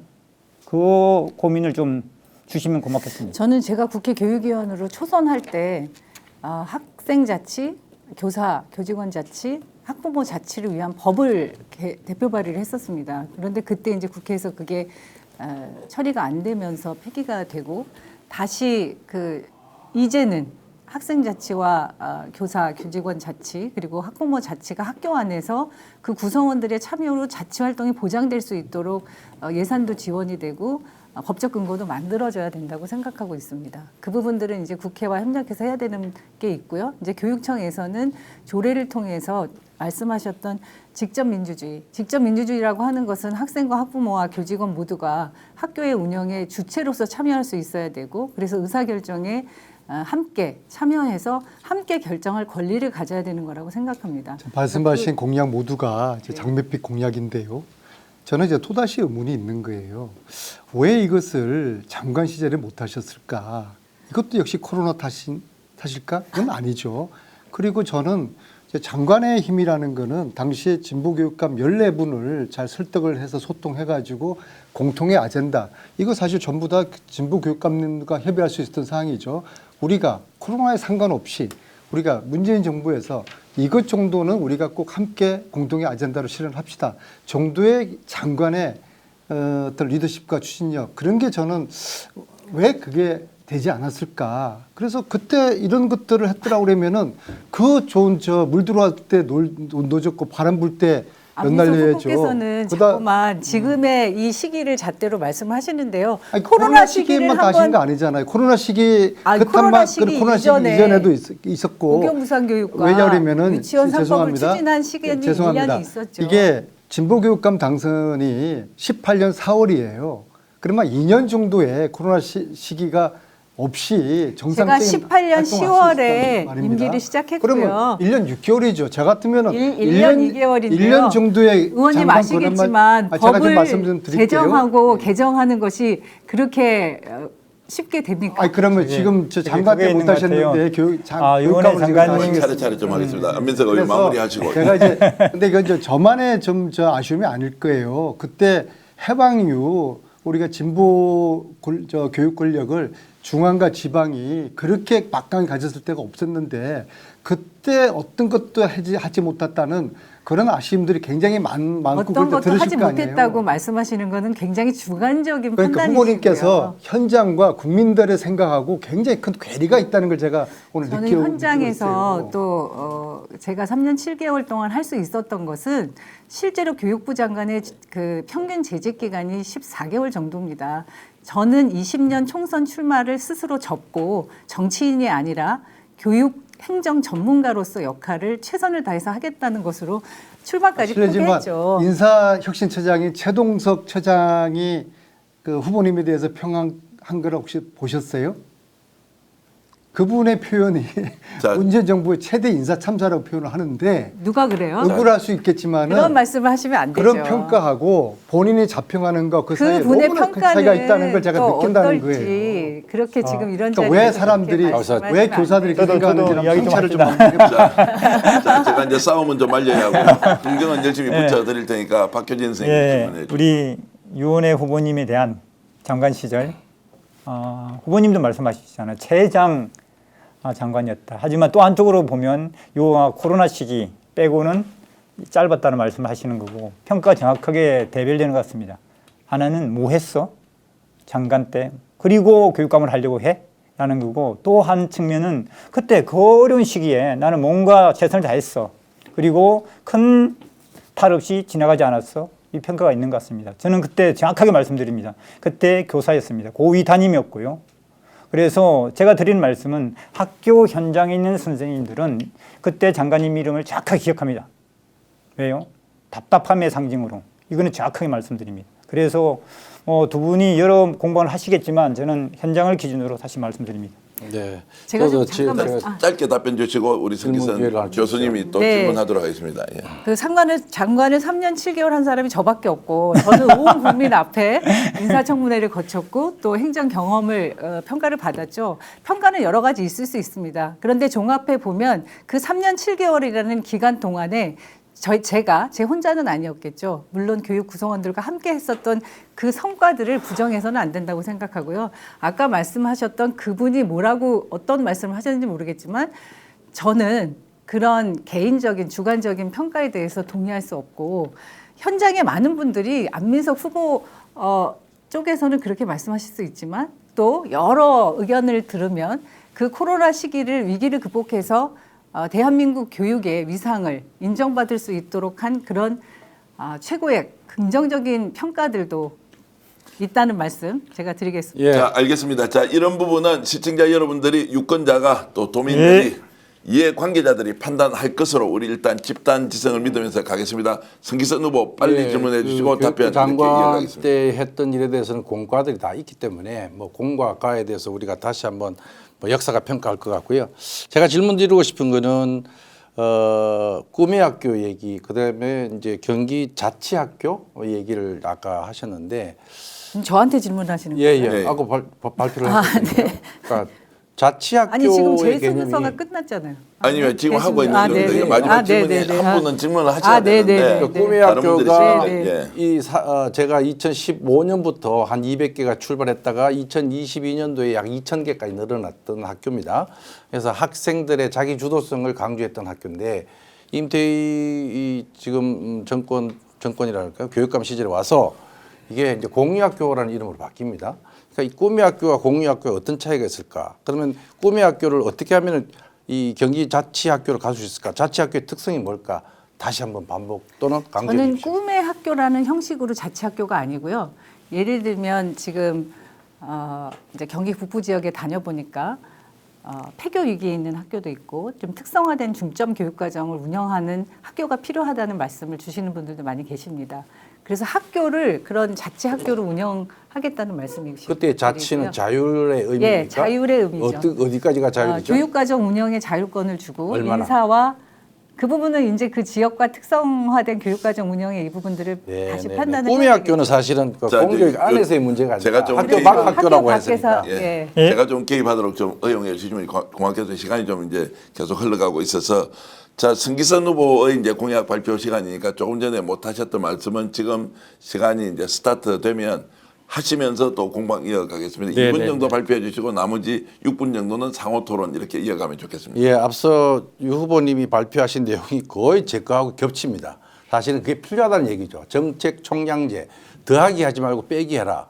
위원회도 너무 많다. 당연히 줄여야 됩니다. 형식적인 위원회, 형식적 연수가 학교를 지금 그냥 억압하고 있는 그런 구조이기 때문에 가능한 정책 총량제로 해서 줄여 나가야 될 것 같고요. 정책에 대한 리콜제도 들어가야 된다.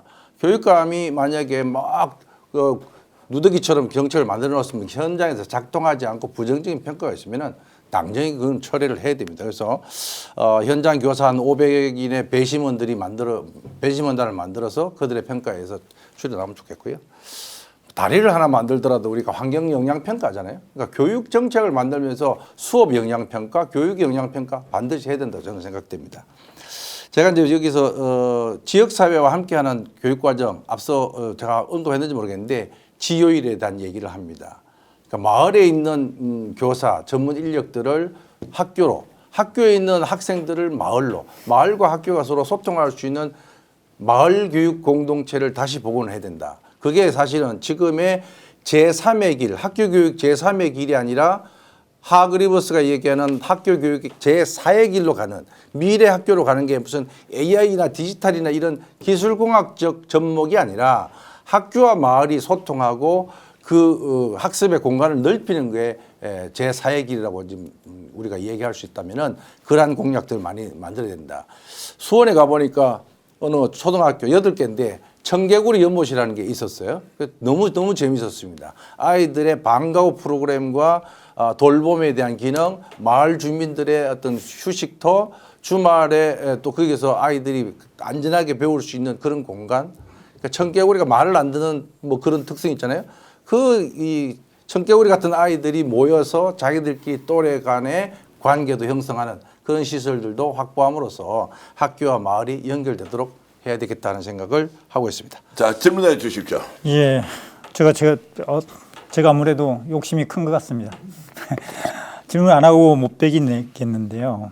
저는 그런 생각을 합니다. 지금 말씀하신 내용들 쭉 보면 연구를 잘 하셨다. 그리고 학교라고 하는 곳 방문했을 때 성기선 후보님이 간 학교가 어떤 학교일까 생각을 해봅니다. 성기선 후보를 맞이할 수 있는 그 학교는 굉장히 잘 진행되는 학교일 겁니다.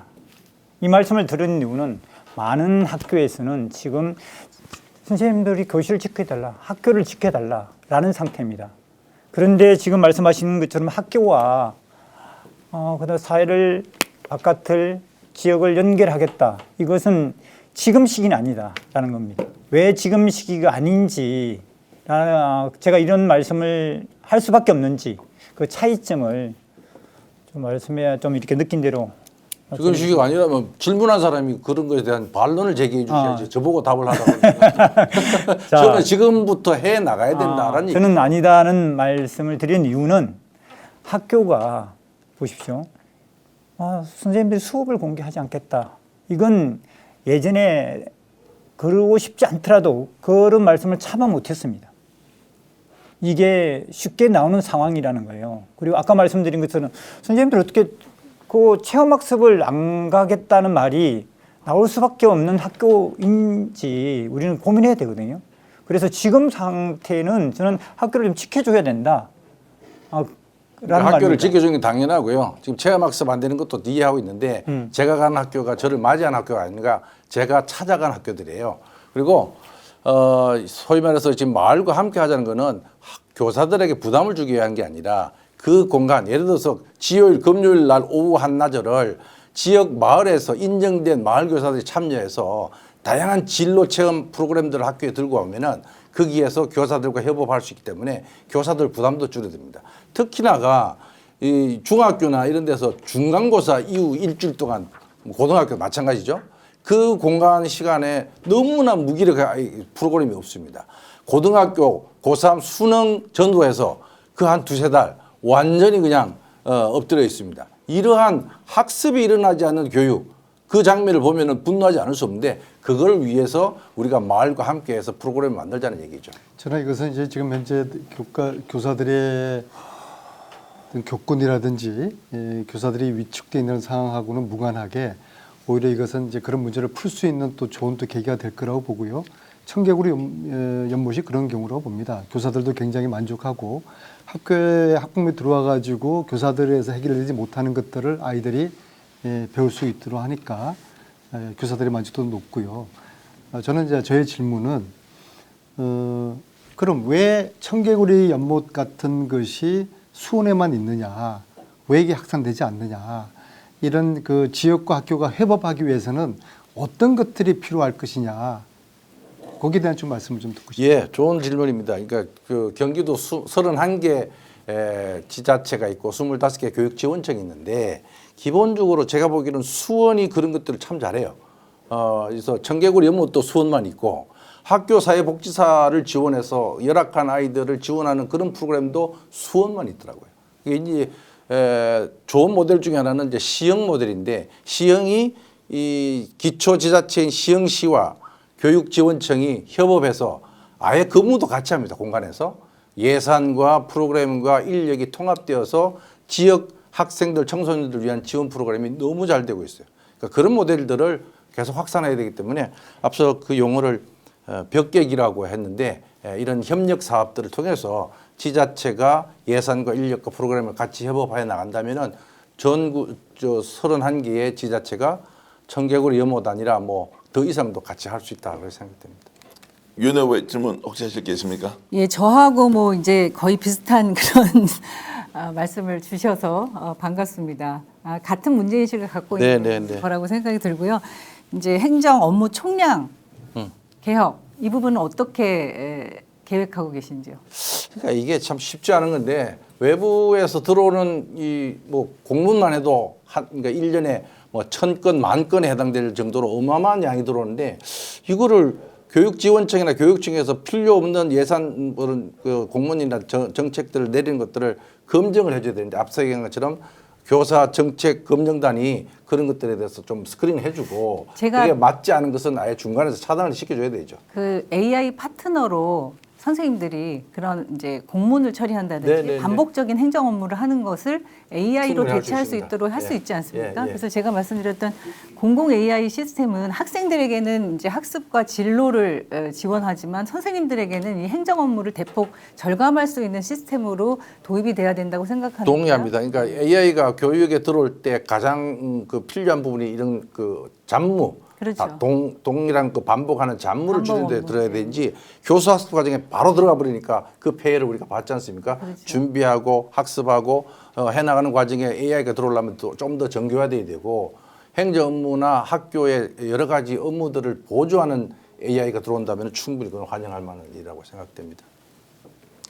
그 공약 보니까 갈등 조정 회복 지원단을 제시하셨어요. 네. 이거하고 제가 그 제시하는 경기교육위원회하고 이게 기능적으로는 비슷한 거라고 이해할 수 이해하면 다를 것 같습니다. 그러니까 경기교육위원회 또는 제가 얘기하는 경기교육시민회의 이런 거는 거버넌스 구조에서 학생, 학부모, 교사 또 지역 인사들이 그 지역의 교육에 대한 다양한 의견들을 수렴하는 그런 구도라고 한다면은 이 갈등 회복 지원단은 사실은 지금 학폭이나 이런 갈등을 처리하는 방식이 대단히 법 위주로 가 있죠. 형식이 너무 강하다 보니까 교육적인 요소가 너무 없고 갈등을 회복할 수 있는 게 아니라 갈등 조장 지원단에 저는 해당된다고 봅니다. 따라서 이런 특정 사안들, 민원에 해당되는 거, 갈등에 해당되는 것은 이 갈등 회복 지원단에서 하고 좀 전반적인 거버넌스 구조에 있어서 주민 참여형 교육 행정을 한다고 할 때 앞서 얘기한 그런 위원회나 의회나 그러니까 지원단을 만들든 어떤 위원회를 만들든 지금 이제 교사들의 목소리가 너무나 지금 위축되고 움츠렸기 때문에 교사들의 이야기가 좀 분출될 수 있는 그런 구조. 좀 네. 말하자면 어떤 위원회를 만들면 항상 교사들은 교육의 주체니까 절반은 들어와 있어야 되는 것이죠. 그렇죠. 그래서 자칫하면요. 그런 좀 교사들의 위상 강화에 대해서는 어떻게 생각하세요? 당연히 그렇게 해야 되는데 자칫하면 또 그런 일 자체가 교사들을 동원하고 교수 학습에 관계없는데 자꾸 위원회에 참여하고 또 그거 안 하고 그냥 허위로 공문 꾸리고 이런 또 잡무로 갈 가능성이 있기 때문에 조심스럽게 접근해야 된다고 생각하고요. 교사의 목소리가 우선이다. 개혁의 대상이 아니라 개혁의 주체가 혁신의 주체가 교사이기 때문에 그걸 강조하는 것은 뭐 충분히 의미가 있다고 봅니다. 자, 이어서 이제 안민석 후보의 공약 발표가 있겠고요. 자유로운 토론 계속 이렇게 열기가 뜨거워지니까 시청자 여러분들의 반응이 그대로 보입니다. 정말로 재밌네요. 정책 토론이 이렇게 재밌을 수 있습니까? 안민석 후보 진행해 주십시오. 오늘의 토론이 네. 유익하지만 그들만의 리그가 되지 않기 위해서는 교사들의 입장으로 돌아가야 된다고 생각합니다. 교육감이 아무리 어떤 좋은 공약을 실현하려고 하더라도 교사들이 동의하지 않고 교사들이 움직이지 않으면 성공할 수가 없습니다. 그래서 저는 모든 교육 문제를 푸는 처음과 끝은 교사라고 생각합니다. 교사를 중심에 놓아야 되는데 문제는 지금의 대한민국 교사들이 전 세계에서 가장 우수한 집단임에도 불구하고 그들의 능력이 발현될 그런 환경이 학교의 교육 생태계가 그렇지 않고 오히려 교사들은 위축돼 있다는 이 현실을 저는 굉장히 심각하게 봅니다. 그래서 이 문제를 풀지 않고서는 어떠한 교육감이 나와도 교사들을 중심에 세워서 교사들을 움직이지 않는 어떤 정책도 저는 실패할 거라고 봅니다. 그래서 교사들의 길을 살려주자, 교사들의 처우를 우선적으로 해주자, 교사들의 목소리를 정책에 담아주자, 그러한 저는 교육감으로서 역할을 충실하게 하려고 합니다. 가령 왜 교사들이 이렇게 요구하는 26년 동안 동결되어 있는 교사 수당 40만 원, 이게 왜 불가능합니까? 국회를 설득해야죠. 정부를 설득해야죠. 대통령도 설득해야죠. 시도교육감 17분들이 다 모여가지고 이 우수한 교사들에 대한 정당한 처우를 해줘야 된다. 그걸 왜 교육감들이 못합니까? 그 최고 앞열에 경기교육감이 서야 된다고 보고요. 그런 경기교육감은 시대적 소명이 있다. 이 교사들, 주눅되어 있는 교사들의 길을 살려주는 또 권위를 회복하는 이런 제도적인 또 제도를 넘어선 어떤 그들의 손난로가 되는 이런 일에 교사들이 경기도 교육감이 최고 앞줄에 서야 된다 이 말씀 드리고요. 그 다음에 지역과의 문제는 학교와 지역을 연결하자, 서로 협력하자는 것에 반대하는 사람은 없을 겁니다. 근데 저는 지금 말로만 아닌 20년 동안 꾸준히 지역과 학교의 벽을 허물고 상생 협력하는 이러한 사례들을 제안하고 만들어내고 성과를 내는 그런 일들을 했고요. 그래서 가령 1인 3기 모든 학생들이 악기 하나씩 배우고 운동 하나 배우고 외국 하나 배우는 그런 것들을 저는 제 지역구 오산서 오랫동안 제가 구현을 해왔고 아주 만족스러운 그런 학부모들이라든지 교사, 학생들 성과를 냈기 때문에 저는 벽계기를 통해서 우리 교육의 새로운 르네상스 시대를 우리가 맞이할 수 있을 것이다. 그런 말씀을 드리겠습니다. 어떤 분이 질문 가장 먼저 해보시겠습니까? 제가 해보시겠습니다. 예. 아이고 좋습니다.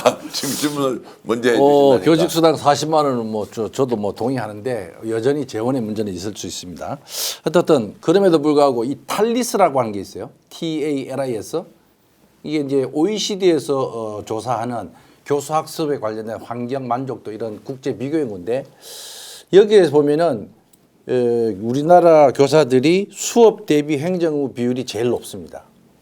제가 군포에 있는 어느 학교를 갔는데 수업과 행정의 비율이 얼마나 되느냐 질문했을 때 뭐 8대 2라 그러더라고요. 지금 제가 잘못 들었나 했는데 수업이 8인 줄 아는데 그게 아니라 수업이 2, 행정 업무가 8이에요. 왜 그러냐 하니까 그 학교가 대단히 학급 수가 줄어들고 학생 수가 줄어드는 소규모 학교로 전락하고 있으니까 교사들이 제일 두려워하는 용어 중에 하나가 이런 겁니다. TO감. 중학교의 경우에 1.75 기준으로 이제 교사 배치를 하잖아요. 만약에 10학급이면 17.5명에 해당됩니다. 이런 어떤 틀에 박힌 것 때문에 학교 수가 규모가 줄어들면 교사 수가 줄어드는데 줄어든 만큼 행정 업무가 줄어드는 게 아니죠. 그러니까 그런 부분에 대한 대책이 없을까. 제가 안 후보님의 결정과 추진력은 충분히 이해하는데 이 부분 어떻게 할 그건 건가에 대한 간단한 안을 겁니다. 보여주죠. 간단한 겁니다. 교육감이 교사들은 수업만 하도록 한다. 그 원칙만 세우고요. 과도한 행정 부담이 있는 그런 원인들을 다 제거하면 되는 겁니다. 첫째로 교육청이 뭐합니까? 지역교육청이 행정 지원을 하는 원래의 기능을 해야 되는 것이죠. 예를 들어서 지금 체험학습을 가더라도요. 체험 수업을 가더라도 학교가 교사가 장소 정하고 또 버스 정하고 다 그러지 않습니까? 근데 이걸 오산서 이렇게 해봤어요. 재단에서 교육재단에서 어느 학교가 체험학습 언제 어딜 가기를 원한다. 그러면 재단으로 신청하면은 학교가 신경 쓸 필요가 없어요. 그럼 원하는 버스를 원하는 시간에 재단에서 지원을 해주는 겁니다. 일을 그런 식으로 학교 행정 부담을 교육청에서 다 떠안도록 하면 되는 거예요. 그런데 지금 교육청의 구조를 저는 바꿔야 된다고 봐요. 지금 현재 1,100명 정도 본청에 근무하시는 걸 알고 있는데 그분들 이야기 들어봐도 불필요한 인력이 너무 많다는 거예요. 그래서 지역교육청으로 내려보내서 지역교육청의 역할을 강화하고 본래의 지원 서비스로 가야 된다. 그랬을 때 교육장의 역할 역시도 마찬가지로 생각합니다. 지금 교육장들이 이런저런 이유로 해서 그다지 지역교육에 대한 책임성 있는 행정을 할 수 있는 그런 지금 권한도 없고 그러지 않습니까? 그래서 저는 교육감의 권한을 교육장들은 다 주겠다. 기득권을 내려놓고 교육장들은 주겠다. 그래서 핵심은 교육자치 실현을 위해 가지고 지역교육청의 권한과 위상을 이걸 살려놔야 된다는 그런 거고 그 속에서 학교의 행정 지원을 교육청을 중심으로 다 하는 겁니다. 그렇게 하고 두 번째로 교사들이 말이에요. 한 20년 정도 지나면은 이 학생들 가르치는 것에 대해서 지쳐하기도 하고 힘들어 하셔요. 그런 분들한테 제가 여러분들에게 여쭤봤어요. 혹시 행정전담 교사라는 제도가 시행되고 그리고 잠시 거기서 몇 년 있다가 다시 아이들 가르치는 걸로 하면 어떻겠느냐. 그 굉장히 좋은 호응이 있더라고요. 그래서 첫째는 교육청이 행정 지원할 수 있는 체제 갖추고 두 번째는 학교의 행정 전담 교사 또 뭐 몇 가지 더 대안이 있습니다만은 이거를 왜 교육감이 하지 못하는지 저는 도대체 이해를 할 수가 없어요. 자, 저는 우리 안 후보님이 교사가 진짜 중요하다는 말씀에 울컥합니다. 고맙기도 하고 그리고 기존에 교육감을 하려고 했던 사람 교육감 중에서 그런 말씀을 안 하신 분이 있을까라는 것도 다시 돌아보게 됩니다. 저는 학교가 이렇게까지 망가지는데 결정적인 역할을 한 것은 학교를 모르는 사람이 정책을 위해서 만들고 그 정책이 학교로 내려왔기 때문이라도 확신합니다. 대표적인 예를 하나 들겠습니다. 이게 안 후보님하고 관계되는 정책일 거라고 저는 생각하는데 학교 스포츠 클럽이 있습니다. 경기도에서는 실제 고 중1, 중2 모든 아이들이 스포츠 클럽을 하지만 강사를 딱 2명만 파견합니다. 그러면 아이들이 스포츠 시간에 선생님들은 시수가 적은 선생님이 자기 스포츠와 관계없는 그런 전공도 안 한 사람들이 그냥 그 수업에 들어갑니다. 그리고 생기부는 그냥 기록합니다. 이 정책이 실제 현실적으로 학교에 내려와 있고 이것으로 인해서 겉으로는 보니까 학부모님은 아이들이 운동할 시간이 보장된 것 같아. 너무나 좋은 것 같아. 근데 학교는 그것으로 학교의 정상적인 교육 과정이 형식화되고 내용을 채울 수 없는 상태가 됩니다. 그것뿐인 것 같습니까? 곳곳에 많습니다. 나는 그런 측면에서 준비 안 된 상태에서 고교 학점제가 내려온 것도 학교를 혼란시키는, 학교를 지금까지 만든 정책 중에 하나라고 생각합니다. 그래서 이 위에서는 나름대로 의미가 있겠어라고 내렸지만 학교 현장은 여러 가지 정책으로 엉망이 되고 있다. 그래서 이 부분을 다시 이야기하지 않고는 학교가 다시 일어설 수 없다라는 안타까움이 있습니다. 짧게 답변 주시죠. 네. 아무튼 저는 지금의 우리의 관심과 주제도 선생님들이 중심이 되기를 저는 바라요. 선생님들은 어려운 거 요청하지 않아요. 수업만 좀 하고 싶어요. 그리고 좀 과도한 행정 업무 이거 좀 줄여주세요. 그리고 한 달에 한 번 교육감 되시면은 저희들 좀 만나주세요. 이거 얼마나 소박한 이야기입니까? 그리고 교사 정치권 정말 내가 좋아하는 정치인에게 후원금 한번 내는 게 소원이에요. 이런 걸 교육감이 왜 못 들어줍니까? 법이 필요해. 교사 정치권. 국회의원을 왜 교육감이 설득하지 못합니까? 그거 설득하지 못하고 국회 법 핑계대면 그건 무능한 교육감이죠. 선생님들이 원하는 정당한 요구, 간절한 목소리, 소박한 그런 기대, 그런 것들을 교육감이 안아주고 선생님들의 손난로가 될 수 있는 그런 교육감. 예, 안민석 어느 분이 후보님 되더라도 그런 너무 교육감이 아름다운 됐으면 좋은 말씀을 하셔서 그걸 왜 좋습니다. 못합니까? 왜 못하는 게 아니고요. 이제 우리가 지금 다 그거 하자고 하는 거 아닙니까? 교사들이 수업에 집중할 수 있도록 하자. 그렇게 하겠다는 말씀만 하지 구체적으로 어떻게 하겠다 이런 게 이제 저는 민원이나 또 특위 민원이나 또 행정 업무를 어떻게 덜어드리겠다는 방법을 지금 구체적으로 말씀을 드렸는데 안 후보님께서는 계속 그렇게 하겠다는 선언만 하고 계신 것 같아요. 그러니까 행정의 경험이 없으셔서 그런지 5선의 정치인을 하셨지만 5선 국회의원 20년 동안 정치인은 주장하고 선언하고 구호를 외칠 수 있습니다. 물론 성과도 있으셨죠. 그런데 저에게 아까 이제 저에 대한 평가를 말씀하셨는데 안 후보님의 20년 국회의원 과정과 일을 하는 방식과 또 결과에 대한 평가도 굉장히 극과 극에 있고 또 굉장히 부정적인 평가도 많이 듣고 있습니다. 그 말을 옮기진 않겠습니다. 그런데 그렇게 일을 하는 방식이 지금까지 그래 오셨던 분이 굉장히 일방적이고 주관적이다 이런 평가들을 많이 들어오셨던 분이 오늘 이제 교사들 말씀하시니까 저는 정말 반갑습니다. 교사들의 이런 의견을 이런 프레임 이런 사고면은 아무것도 안 바뀔 거예요.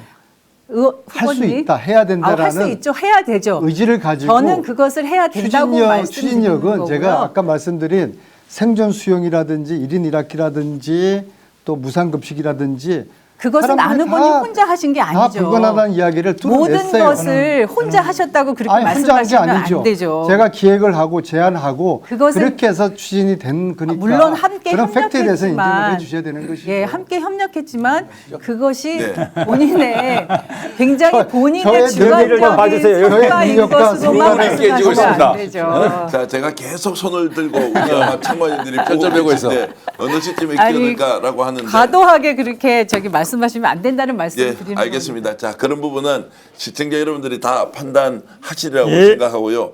박효진 후보께서 자, 지금 이제 공약 제시해 주시고 또 열띤 토론 계속 이어가겠습니다. 고맙습니다. 저는 학교를 아는 정책이 내려오면 참 좋겠는데 내려오는 정책이 학교를 알 수는 없잖아요. 그래서 학교에서 모든 정책은 올라가야 됩니다.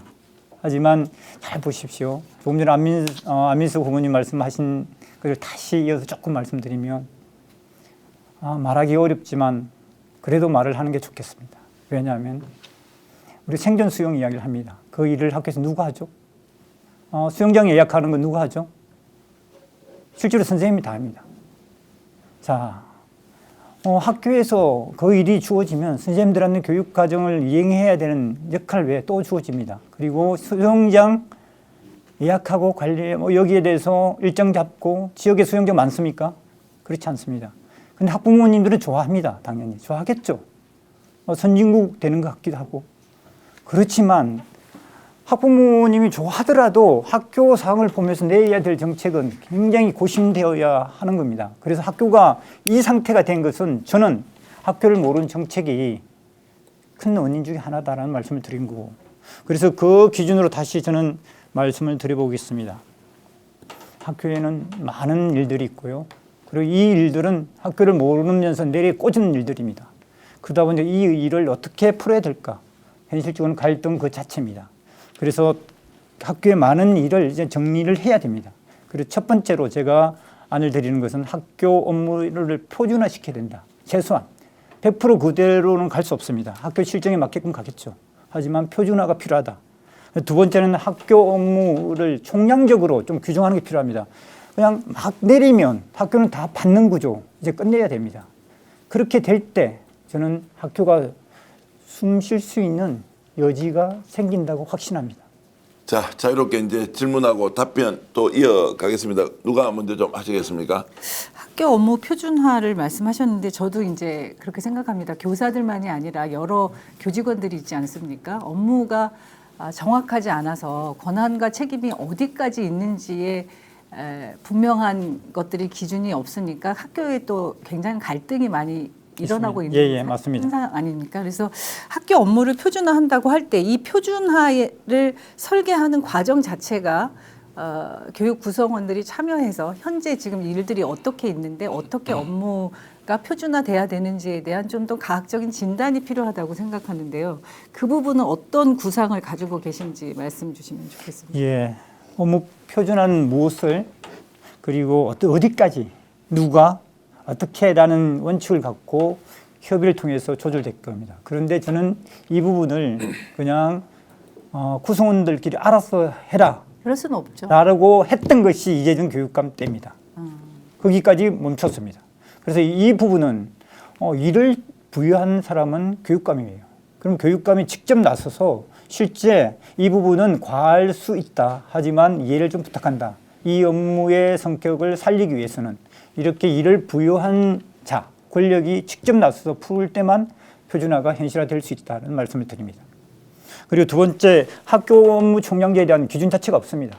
좀 이제 세울 때가 됐다. 그게 전문가의 연구도 필요하지만 학교 현장의 선생님들이 이 정도는 선의의 합의로 가능할 것 같다. 이 선을 갖고 조금씩 조절하면 가능할 것이라 생각합니다. 다른 분 질문해 자, 주시죠. 좀 전에 생존소형 그 문제는 지금 이제 선생님들이 느끼는 불편함 그거는 저도 잘 알고 있고요. 그래서 이제 그런 문제를 이제 해결하기 위해서 제가 이제 제시하는 것이 그런 거를 이제 교육청에서 일괄적으로 다 하자는 겁니다. 그렇게 하고요. 근데 이제 그 자체를 자칫하면은 이제 그 폄훼하거나 부정하는 것으로 혹시라도 생각하지 않았으면 좋겠습니다. 왜냐하면 이것은 아이들의 생존 문제고 안전 문제예요. 제가 2011년도에 이것을 제일 처음에 제 지역의 교육 공동체들은 제안할 때 제가 말씀드렸습니다.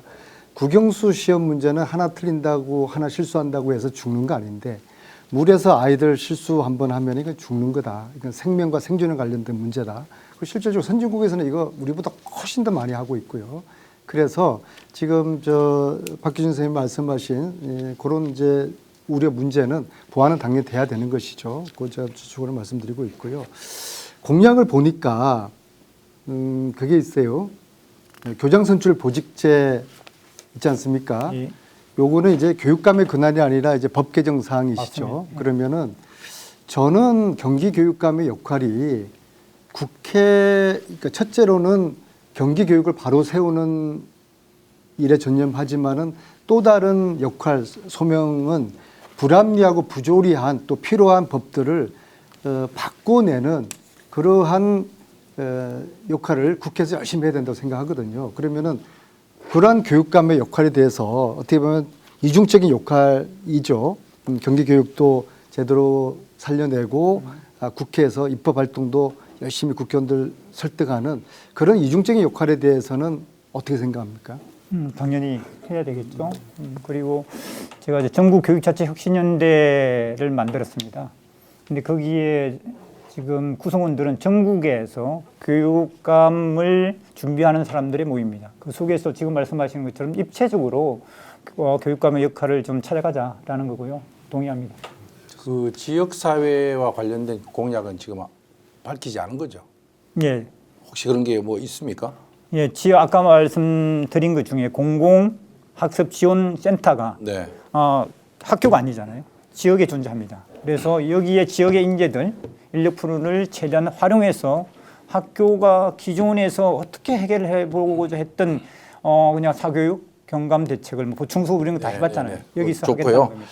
그 업무 표준화 얘기했는데 지난 아마 몇 년 뭐 최근의 일이기도 한데 예. 그러니까 교무실과 행정실의 이 업무 조정이 안 돼서 구성원들이 모여서 매뉴얼도 만들고 그랬잖아요. 예. 여전히 그게 제가 성공했다고 보기는 어렵습니다. 왜 그게 안 된다고 생각합니까? 저는 실제 실무자한테 네. 맡겨놓고 잘 조절해라라는 진행상의 과정의 문제입니다. 거기까지가 끝났어요. 그러니까 이건 내 일이다, 너 일이다 이 공방만 하다가 멈춘 겁니다.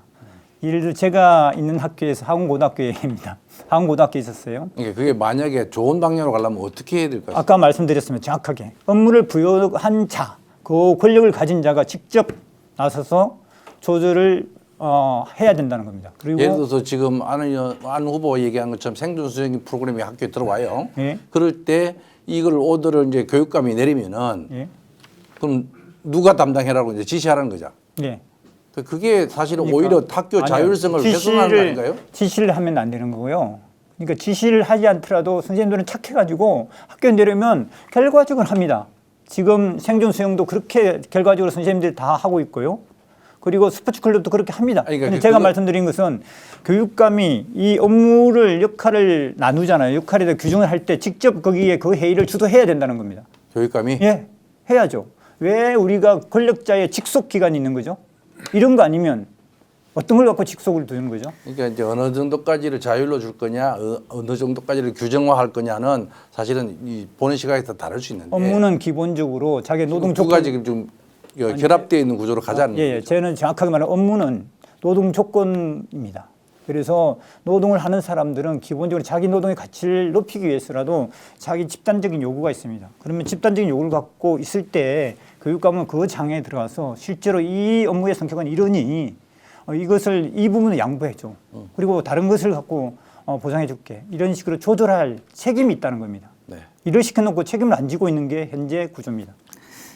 이렇게 이해해도 되는 겁니까? 뭐 교육감이 뭐 학교마다 가서 그렇게 할 수는 없는 거 아닙니까? 아니 큰 그러니까 틀에서 이게- 표준화라는 말은 그렇죠. 기준을 잡아주겠다는 말씀입니다. 그렇죠. 그 기준을 잡을 때 예. 교사와 또 교직원과 예. 그 당사자들이 그렇죠. 구성원이 그 되겠네요. 구성원들이 참여해서 그렇죠. 그 표준화의 의사결정에 참여할 수 있도록 하고 그것을 교육감이 책임진다. 이렇게 이해합니다. 지난번에도 그렇게까지 했습니다. 네.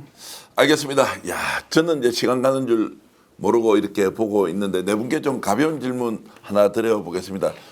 이 벌써 100분 정도 지난 거 느끼십니까? 아니면 정신없이 막 달리다 보니까 야 정말로 우리가 토론을 잘했구나 뭐 이런 생각 드십니까? 그래요? 토론 만족하십니까? 아니요, 그렇지 않습니다. 왜냐하면은 이게 그 다음 이어지면서 깊이 있는 얘기를 할 수 있는 그 구조가 아니기 때문에 예. 그냥 맛만 보여드린 거고요. 예. 충분한 논의는 각자 캠프에 있는 또 자료들 확인하고 예. 그렇게 보면 되겠습니다. 그러니까 100분 토론을 지금 이제 2번이나 하는데도 여전히 깊이 못 들어간다는 것은 사전에 이제 저희들이 회의를 하면서도 이럴 수 있다라고 했는데 위원회 후보는 어떻습니까? 이렇게 와서 직접 시민들 상대로 토론해 보니까 어떠신가요? 예, 뭐 이런 자리를 마련해 주셔서 감사합니다만 또 부족한 아쉬운 점들이 있네요. 네. 예. 자, 이제 이런 것들은 뭐 경기교육혁신연대와 이제 후보 진영에서 다시 논의해서 이제 하기로 하고 안민석 후보는 어떻습니까? 이렇게 직접 토론해 보시니까요. 뭐 기본적으로 다 이 세 분들이 이제 교육개혁에 그 서로 좋은 동지들이지 않습니까? 네, 예. 다수의 생각의 차이는 있을 수가 있겠지만은 이런 자리는 뭐 많이 나눌수록 좋다고 생각합니다. 어떻습니까, 박효진 후보님?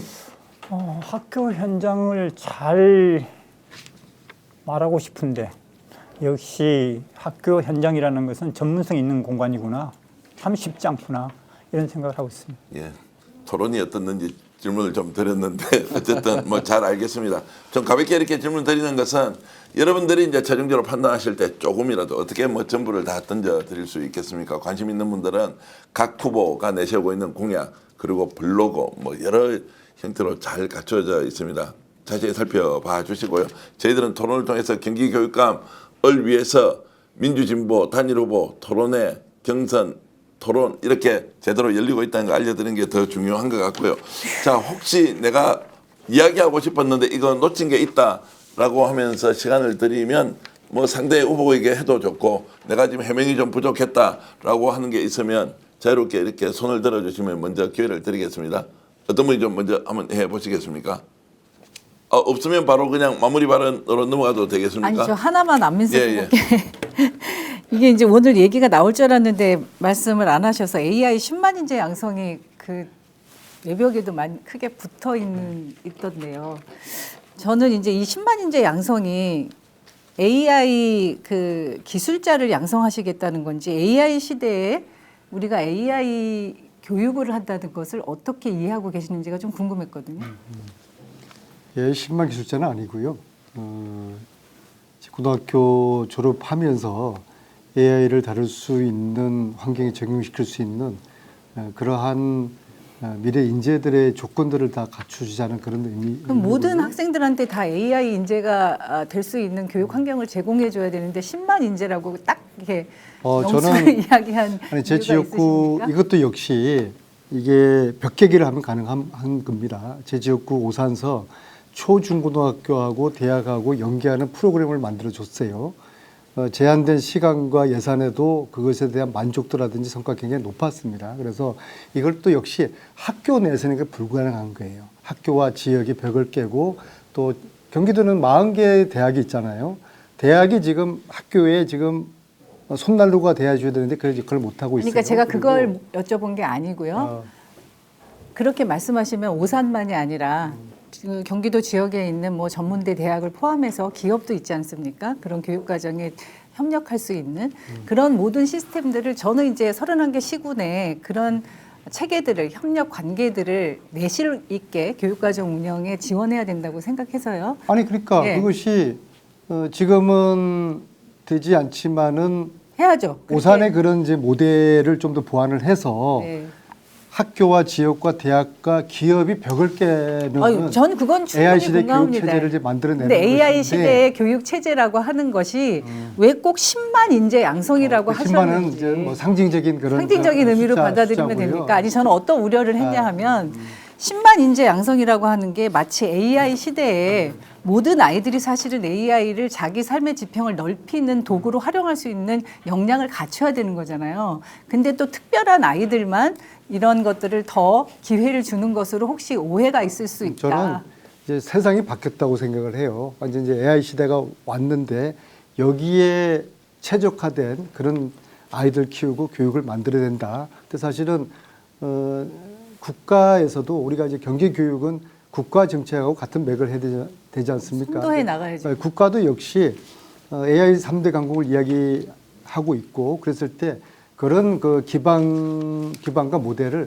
경기도에서 그렇죠. 만들어야 된다. 경기도에서 경기도는 대학도 이왕 이렇게 AI 된 거 시대를 한번 돌리면 선도할 많기 수 때문에 있는 그게 네. 5만이든 10만이든 두 분이 너무 말씀을 많아가지고 예, 말할 이게 기회를 못 10만 잡니다. 인재가 아니라 질문 하나 자, 있습니다. 너무 AI의 질문. 기본 교육을 경기도에서 잘 만들어가는 것으로 자, 이해하기 자, 지금 예. 우리 예, 박효진 후보님 제가 이제 정리를 예, 하겠습니다. 예, 어쨌든 두 분이 질문하겠습니다. 열띤 또 토론을 해서 한 3분 정도를 썼기 때문에 다른 두 분께도 한 1분 30초씩 쓸 수 있는 게 있습니다. 일단 말씀하시든 예, 질문하시든 좋습니다. 우리 안민석 후보님께 질문이 있습니다. 교사가 중요하다는 말씀을 저는 듣고 참 고맙습니다. 그런데 학교는 지금 교사의 어려움도 있지만 또 한쪽으로는 80개 그 직군에 비정규직 분들이 계십니다. 80개 정도 됩니다. 엄청나죠. 근데 그분들이 실질적으로 학교에 존재하지만 그분들을 어떻게 우리는 그 근무하고 일하고 때 희망을 가질 수 있을지 고민이 필요합니다. 방중에 급여를 못 받는 분들이 실제 급식인 노동자분들입니다. 그리고 그 급여를 못 받는 기간에 알바를 할 수 없게끔 하고 있습니다. 그래서 이분들의 지속적 노동이 보장되고 있지 않습니다. 그리고 또 하나가 이 부분 그냥 교육감이 일을 시켰어. 그런데 교육감은 그 부분에서 그냥 조건이 다 다릅니다. 그분의 근로 조건이 다 다르죠. 그럼 이 부분을 어떻게 풀어야 될지 저는 이제는 교육감이 일을 시킨 아까랑 똑같습니다. 일을 시킨 자가 나서서 이 근로 조건이 다른 노동 조건이 다른 이분들을 전체적으로 좀 기준을 잡아야 되지 않을까 이런 생각을 하는 겁니다. 그래서 학교의 비정규직, 방학 중 급여 그리고 이분들의 근로 조건 개선 이 부분에 대해서 어떤 생각을 갖고 계신지 말씀을 듣고 싶습니다. 여기에 대한 대안은 제가 의원 시절부터 이야기했던 거하고 지금 후보자님들 공약 내세운 거하고 다 똑같고요. 지금 이제 가령 예를 들면은 급식 종사자들 같은 경우는 배치 기준이 현실적이지 못하고 이걸 이제 낮춰야 되는 거죠. 바꿔내야 되는 것이고요. 그리고 의원 시절에 말씀드렸듯이 오랜 시간을 제가 교육위원 활동하면서 교사단체라든지 이 비정규직 노조 이분들은 거의 저희 방이 거의 뭐 휴게소 역할을 했었어요. 그래서 그분들의 이야기를 많이 알고 애안도 많이 알고 그런 차원에서 학교 위탁급식 직영체제 하는 것도 그때 뭐 저도 열심히 도와서 법을 이제 만들어냈고요. 문제는 관련된 대부분이 예산의 문제입니다. 제가 거듭 말씀드리지만 이 예산의 문제를 교육 내에서 해결을 하는 순간 악순환의 도돌이표다. 그래서 저는 제가 자꾸 벽계기를 하고 이건 이미 제가 경기도의 지금 시장님들하고 이야기를 충분히 나눠봤어요. 그분들도 학교 교육 문제를 지금 말씀하신 문제 포함해가지고 학교 교육 문제를 지자체도 함께 협력해서 풀고 싶다. 뭐 방학 학교가 중 문을 열어주면은 예. 교육 시청이 열심히 협력하겠다. 자, 두 그런 번째 자세를 다 이야기를 좀 가지고 가겠습니다. 있어요. 우리가 지금 거꾸로 돌아갈 수는 없습니다. 마무리를 하고 있는 중인데 지금 성기선 후보가 자유롭게 1분 30초 정도 쓰실 수가 있는데 말씀 좋습니다. 다시 예. 듣겠습니다. 뭐 여하튼 오늘 나온 공약들은 사실은 나중에 단일화가 되고 원팀이 되면은 다 수렴되는 것들이기 때문에 공약에 우열을 가리는 것 그 자체는 큰 의미가 없다고 보고요. 그 강점을 다 취하면 된다고 생각됩니다. 뭐 여전히 제한테 시간이 주어졌으니까 이 질문을 안 드릴 수가 없는데 두 분 국회 출신인데 왜 저 두 분은 국회의원 5선하고 또 장관까지 부총리까지 하시는데 왜 교육감에 다시 도전하려고 하는 것 같다. 교육계가 정치계와는 또 다른 논리로 작동하는 것을 잘 아시는데 준비 없이 이렇게 갑자기 지난해 말 올 초에 그렇게 발표하시면은 사실은 이게 뭐지? 라는 그런 질문을 드릴 수밖에 없어요. 그래서 마지막으로 두 분이 교육감이 되려고 한 동기가 뭔지를 좀 밝혀주시고 그런 것들을 좀 설득시킬 수 있는 그런 기회가 되었으면 좋겠다. 한 15초씩만 해주세요. 그렇습니다. 예. 저는 정치인이 아니고 교육을 하다가 정치를 한 사람이고 그리고 제가 지금 교육감에 도전하는 것도 지난 국회 20년 동안에 계속적으로 교육 붙박이로서 활동을 했던 그런 연장 우리 아이들이 건강하고 행복한 경기도를 한번 만들어 보겠다. 저의 삶의 궤적과 전혀 틀리지 않는 일관된 네, 그런 행보라는 걸 좋습니다. 이해해 네, 주시기 그다음 바라겠습니다. 또 우리 네. 제가 처음에 말씀드렸듯이 저는 국회에서 교육위를 하면서 이제 장관을 3년 7개월 하면서 10년 이상을 교육에 열정을 쏟아왔죠. 그 행정 경험이 경기도 교육청은 교사 출신만으로는 그 무게나 책임이 감당하기 어렵다. 저는 그렇게 생각하고요. 검증된 행정 역량이 꼭 필요한 자리가 경기도 교육감이라고 생각합니다. 그래서 저는 저만이 지금 검증된 행정 경험을 가지고 있는 유일한 후보라고 생각하고요. 제가 네, 교육에 거기까지 대해서 마시죠. 왜 나한테 네, 기본적으로 저한테는 안 물어봐요. 교육은 교육의 논리로 가야 되는데 두 분이 갖고 있는 약점 중에 하나는 강점이라고 주장할 수도 있는데 소위 말해서 교육의 정치의 논리가 너무 들어오고 만약에 나중에 본선에 들어갈 때 두 분에 대한 여러 가지 비판적인 어떤 시각들이 같이 결합되면은 대단히 불리할 수 있다라고 하는 그런 지점도 한마디만 마지막 정리하고 한마디만 싶고요. 자, 말씀드릴게요. 이거는 이제 지금은 제가 하는 한마디만. 시간이니까 네. 박원진 후보한테도 네, 마무리 발언을 마무리 하겠습니다. 발언이 예. 이제 박원진 한편에 후보한테도 있기 때문에 두 분도 이제 시간을 한 충분히 10초. 썼습니다. 예, 교육감에 출마하게 된 동기. 조금 전에 충분히 쓰셨는데 그럼 10초만 드리겠습니다. 말씀해 주십시오. 학교에 있으면서 학교를 바꿔보려고 하지 않았던 학교는 없는 것 같아요. 예. 그리고 경기도 교육 전체를 바꾸려고 하지 않았던 시기가 단 30년에 한 번도 없었던 것 같습니다. 네, 거기까지 그래, 하시죠. 예. 네, 고맙습니다. 알겠습니다. 마무리 발언 이제 들어가는데요. 그 전에 이것 하나 여쭤보고 싶습니다. 만약 네 분 중에 한 분이 교육감으로 당선된다 또는 그 이전에 단일 후보가 될 거 아닙니까? 그렇게 되면 반드시 그 후보를 위해서 공동선대위원장이 되든 아니면 정말 백의종군을 하든 반드시 상대 후보를 끊기 위해서 우리는 원팀이 되어서 간다. 여기에 대해서는 전혀 이의가 없으신 거죠. 네. 네. 그렇죠. 그럼 이의가 있습니까? 없습니까? 뭐 없다는 분만 손들어 주십시오. 성기순 후보님 대답을 안 했어요. 지금 봤어요 지금. 제가 이 부분에 딱 한마디만 하겠는데요. 예. 지난 22년도에 제가 민주진보 단일 후보가 됐잖아요. 예. 사실 지금 얘기한 그 부분이 잘 안 됐어요. 물론 시간이 보름밖에 없었으니까. 네. 그러니까 여전히 그 문제가 실패의 원인이었다면은 이번에는 원팀으로 간다. 다시 함께 해야 됩니다. 자, 이번에 저희들이 경기교육혁신연대로부터 제안을 받았을 때 우리는 목표가 하나다. 이기는 것이다. 공정하고 균형감 있게 토론을 진행해서 후보가 한 사람이 되면 나머지 세 사람은 반드시 그 사람이 당선되기 위해서 자신의 일보다 더 열심히 한다라는 전제가 되어 있습니까? 라고 했을 때 당연하다라고 했기 때문에 그 약속을 시청자 여러분들께 미리 알려드립니다. 어떤 분이 후보가 되든 나머지 세 분이 원팀이 돼서 모든 것을 다 짊어지고 간다. 그리고 어떤 시점이 되었을 때 그것을 함께 좋은 공약들 다 모아서 정말로 경기교육을 대전환, 대혁신하는 그런 계기를 꼭 만들어 드릴 수 있다. 그래서 제가 오늘 토론 진행하고 있는 경기교육혁신연대의 주체 그리고 스픽스가 이렇게 진행하고 있는 2026년 경기민주진보교육감 단일 후보 선출 선거인단 모집에 대해서 자료가 계속 나오고 있는데 이 방송 보시는 분들 저희들이 하이라이트나 쇼츠를 통해서 계속 알려드릴 텐데요. 여러분들이 이제 직접 참여해 주십시오. 1,400만 경기도민이 바로 여러분들의 교육감을 뽑을 수 있습니다.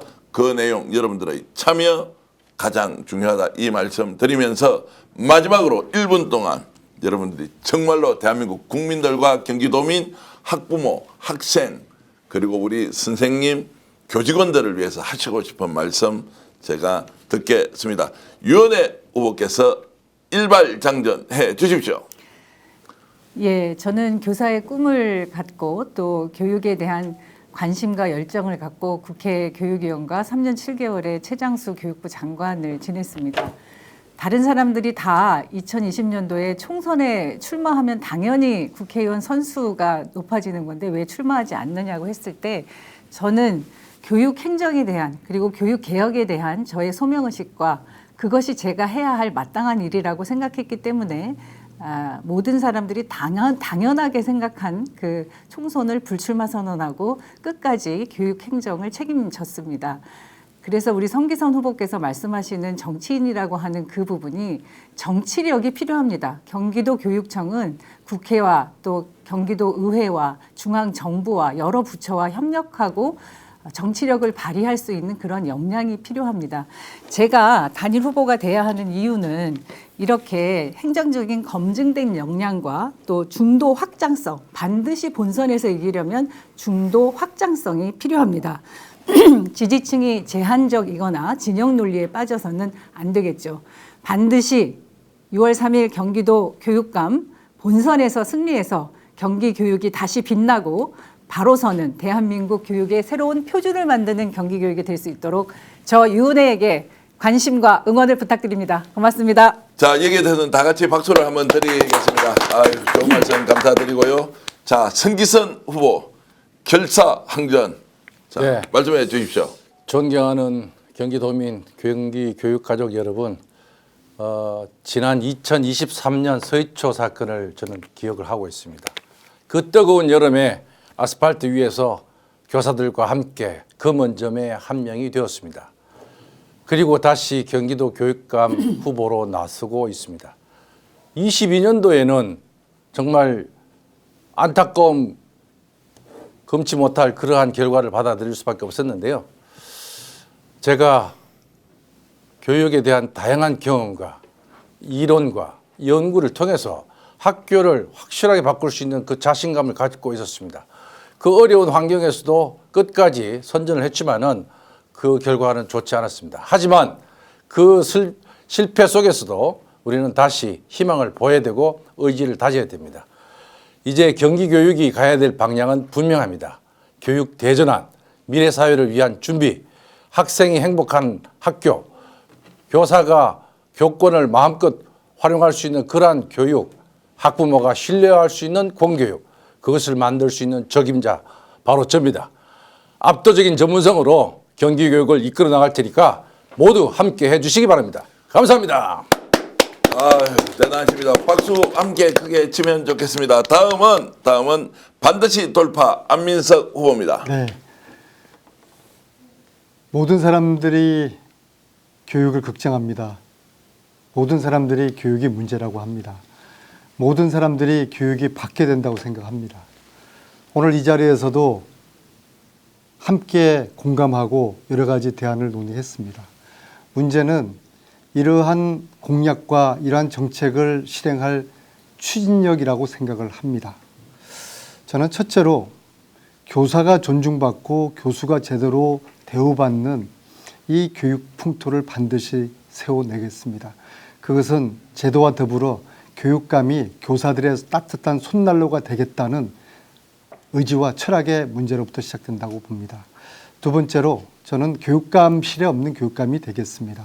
현장에서 교사들과 학부모들의 이야기를 들으며 그들의 이야기가 정책이 되는 그런 교육행정을 만들겠습니다. 마지막으로 무능하고 실패한 교육의 시대를 막을 내려야 되지 않겠습니까? 그래서 저는 이 교육 대전환을 통해서 크게 제대로 AI 시대에 맞는 교육 체제를 만들어내겠습니다. 안민석이 그 도구가 되어 보겠습니다. 감사합니다. 박수 크게 한번 보내드리겠습니다. 그리고 박효진 후보, 내가 책임진다.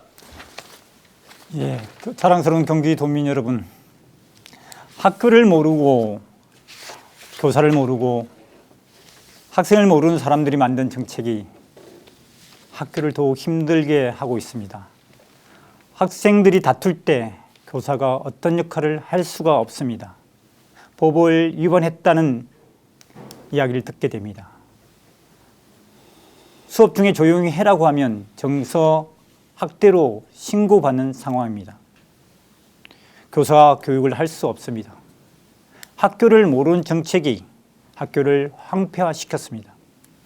학교를 아는 사람, 경기교육을 다시 세울 사람입니다. 30년 평교사 정신으로 학교 공동체를 살리겠습니다. 경기 지역, 경기교사를 살리겠습니다. 고맙습니다. 아이고, 가장 이렇게 깔끔하게 마무리해 주셔서 감사의 말씀드리고요. 그 학교 수업 아직 안 끝났으니까 짐 챙기지 마십시오. 후보 여러분, 아직 수업 끝나지 않았습니다.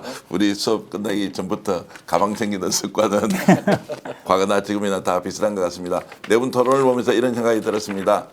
유권자들은 참 행복하겠다라는 것을 유권자의 마음을 다 담아서 진심을 토해내는 그런 모습이 제대로 잘 전달됐으면 좋겠다는 생각이 들었고요. 이제 여러분들의 선택이 남아 있습니다. 여러분들은 주권자이시고 그 주권자의 권한을 위임받은 누군가가 여러분들의 마음을 그대로 정책에 반영하고 결과로서 이렇게 검증받아야 되지 않겠습니까? 오늘 경기교육혁신연대와 스픽스가 함께한 이번 토론회가 여러분들의 판단과 선택에 조금이라도 도움이 되길 바라면서 더 많은 관심, 경기교육과 민주진보 단일 후보가 반드시 본선에서 승리하고 그것이 정부와 그리고 교육부와 새로운 경기교육을 만들어가는 대혁신, 대전환, 대도약의 그 출발점이 되길 바라면서 후보 네 분 진심으로 감사히 말씀드리고 함께 박수치면서 이 박수를 시청자 여러분들을 위해서 진심을 담아서 날려드리겠습니다. 여러분 고맙습니다.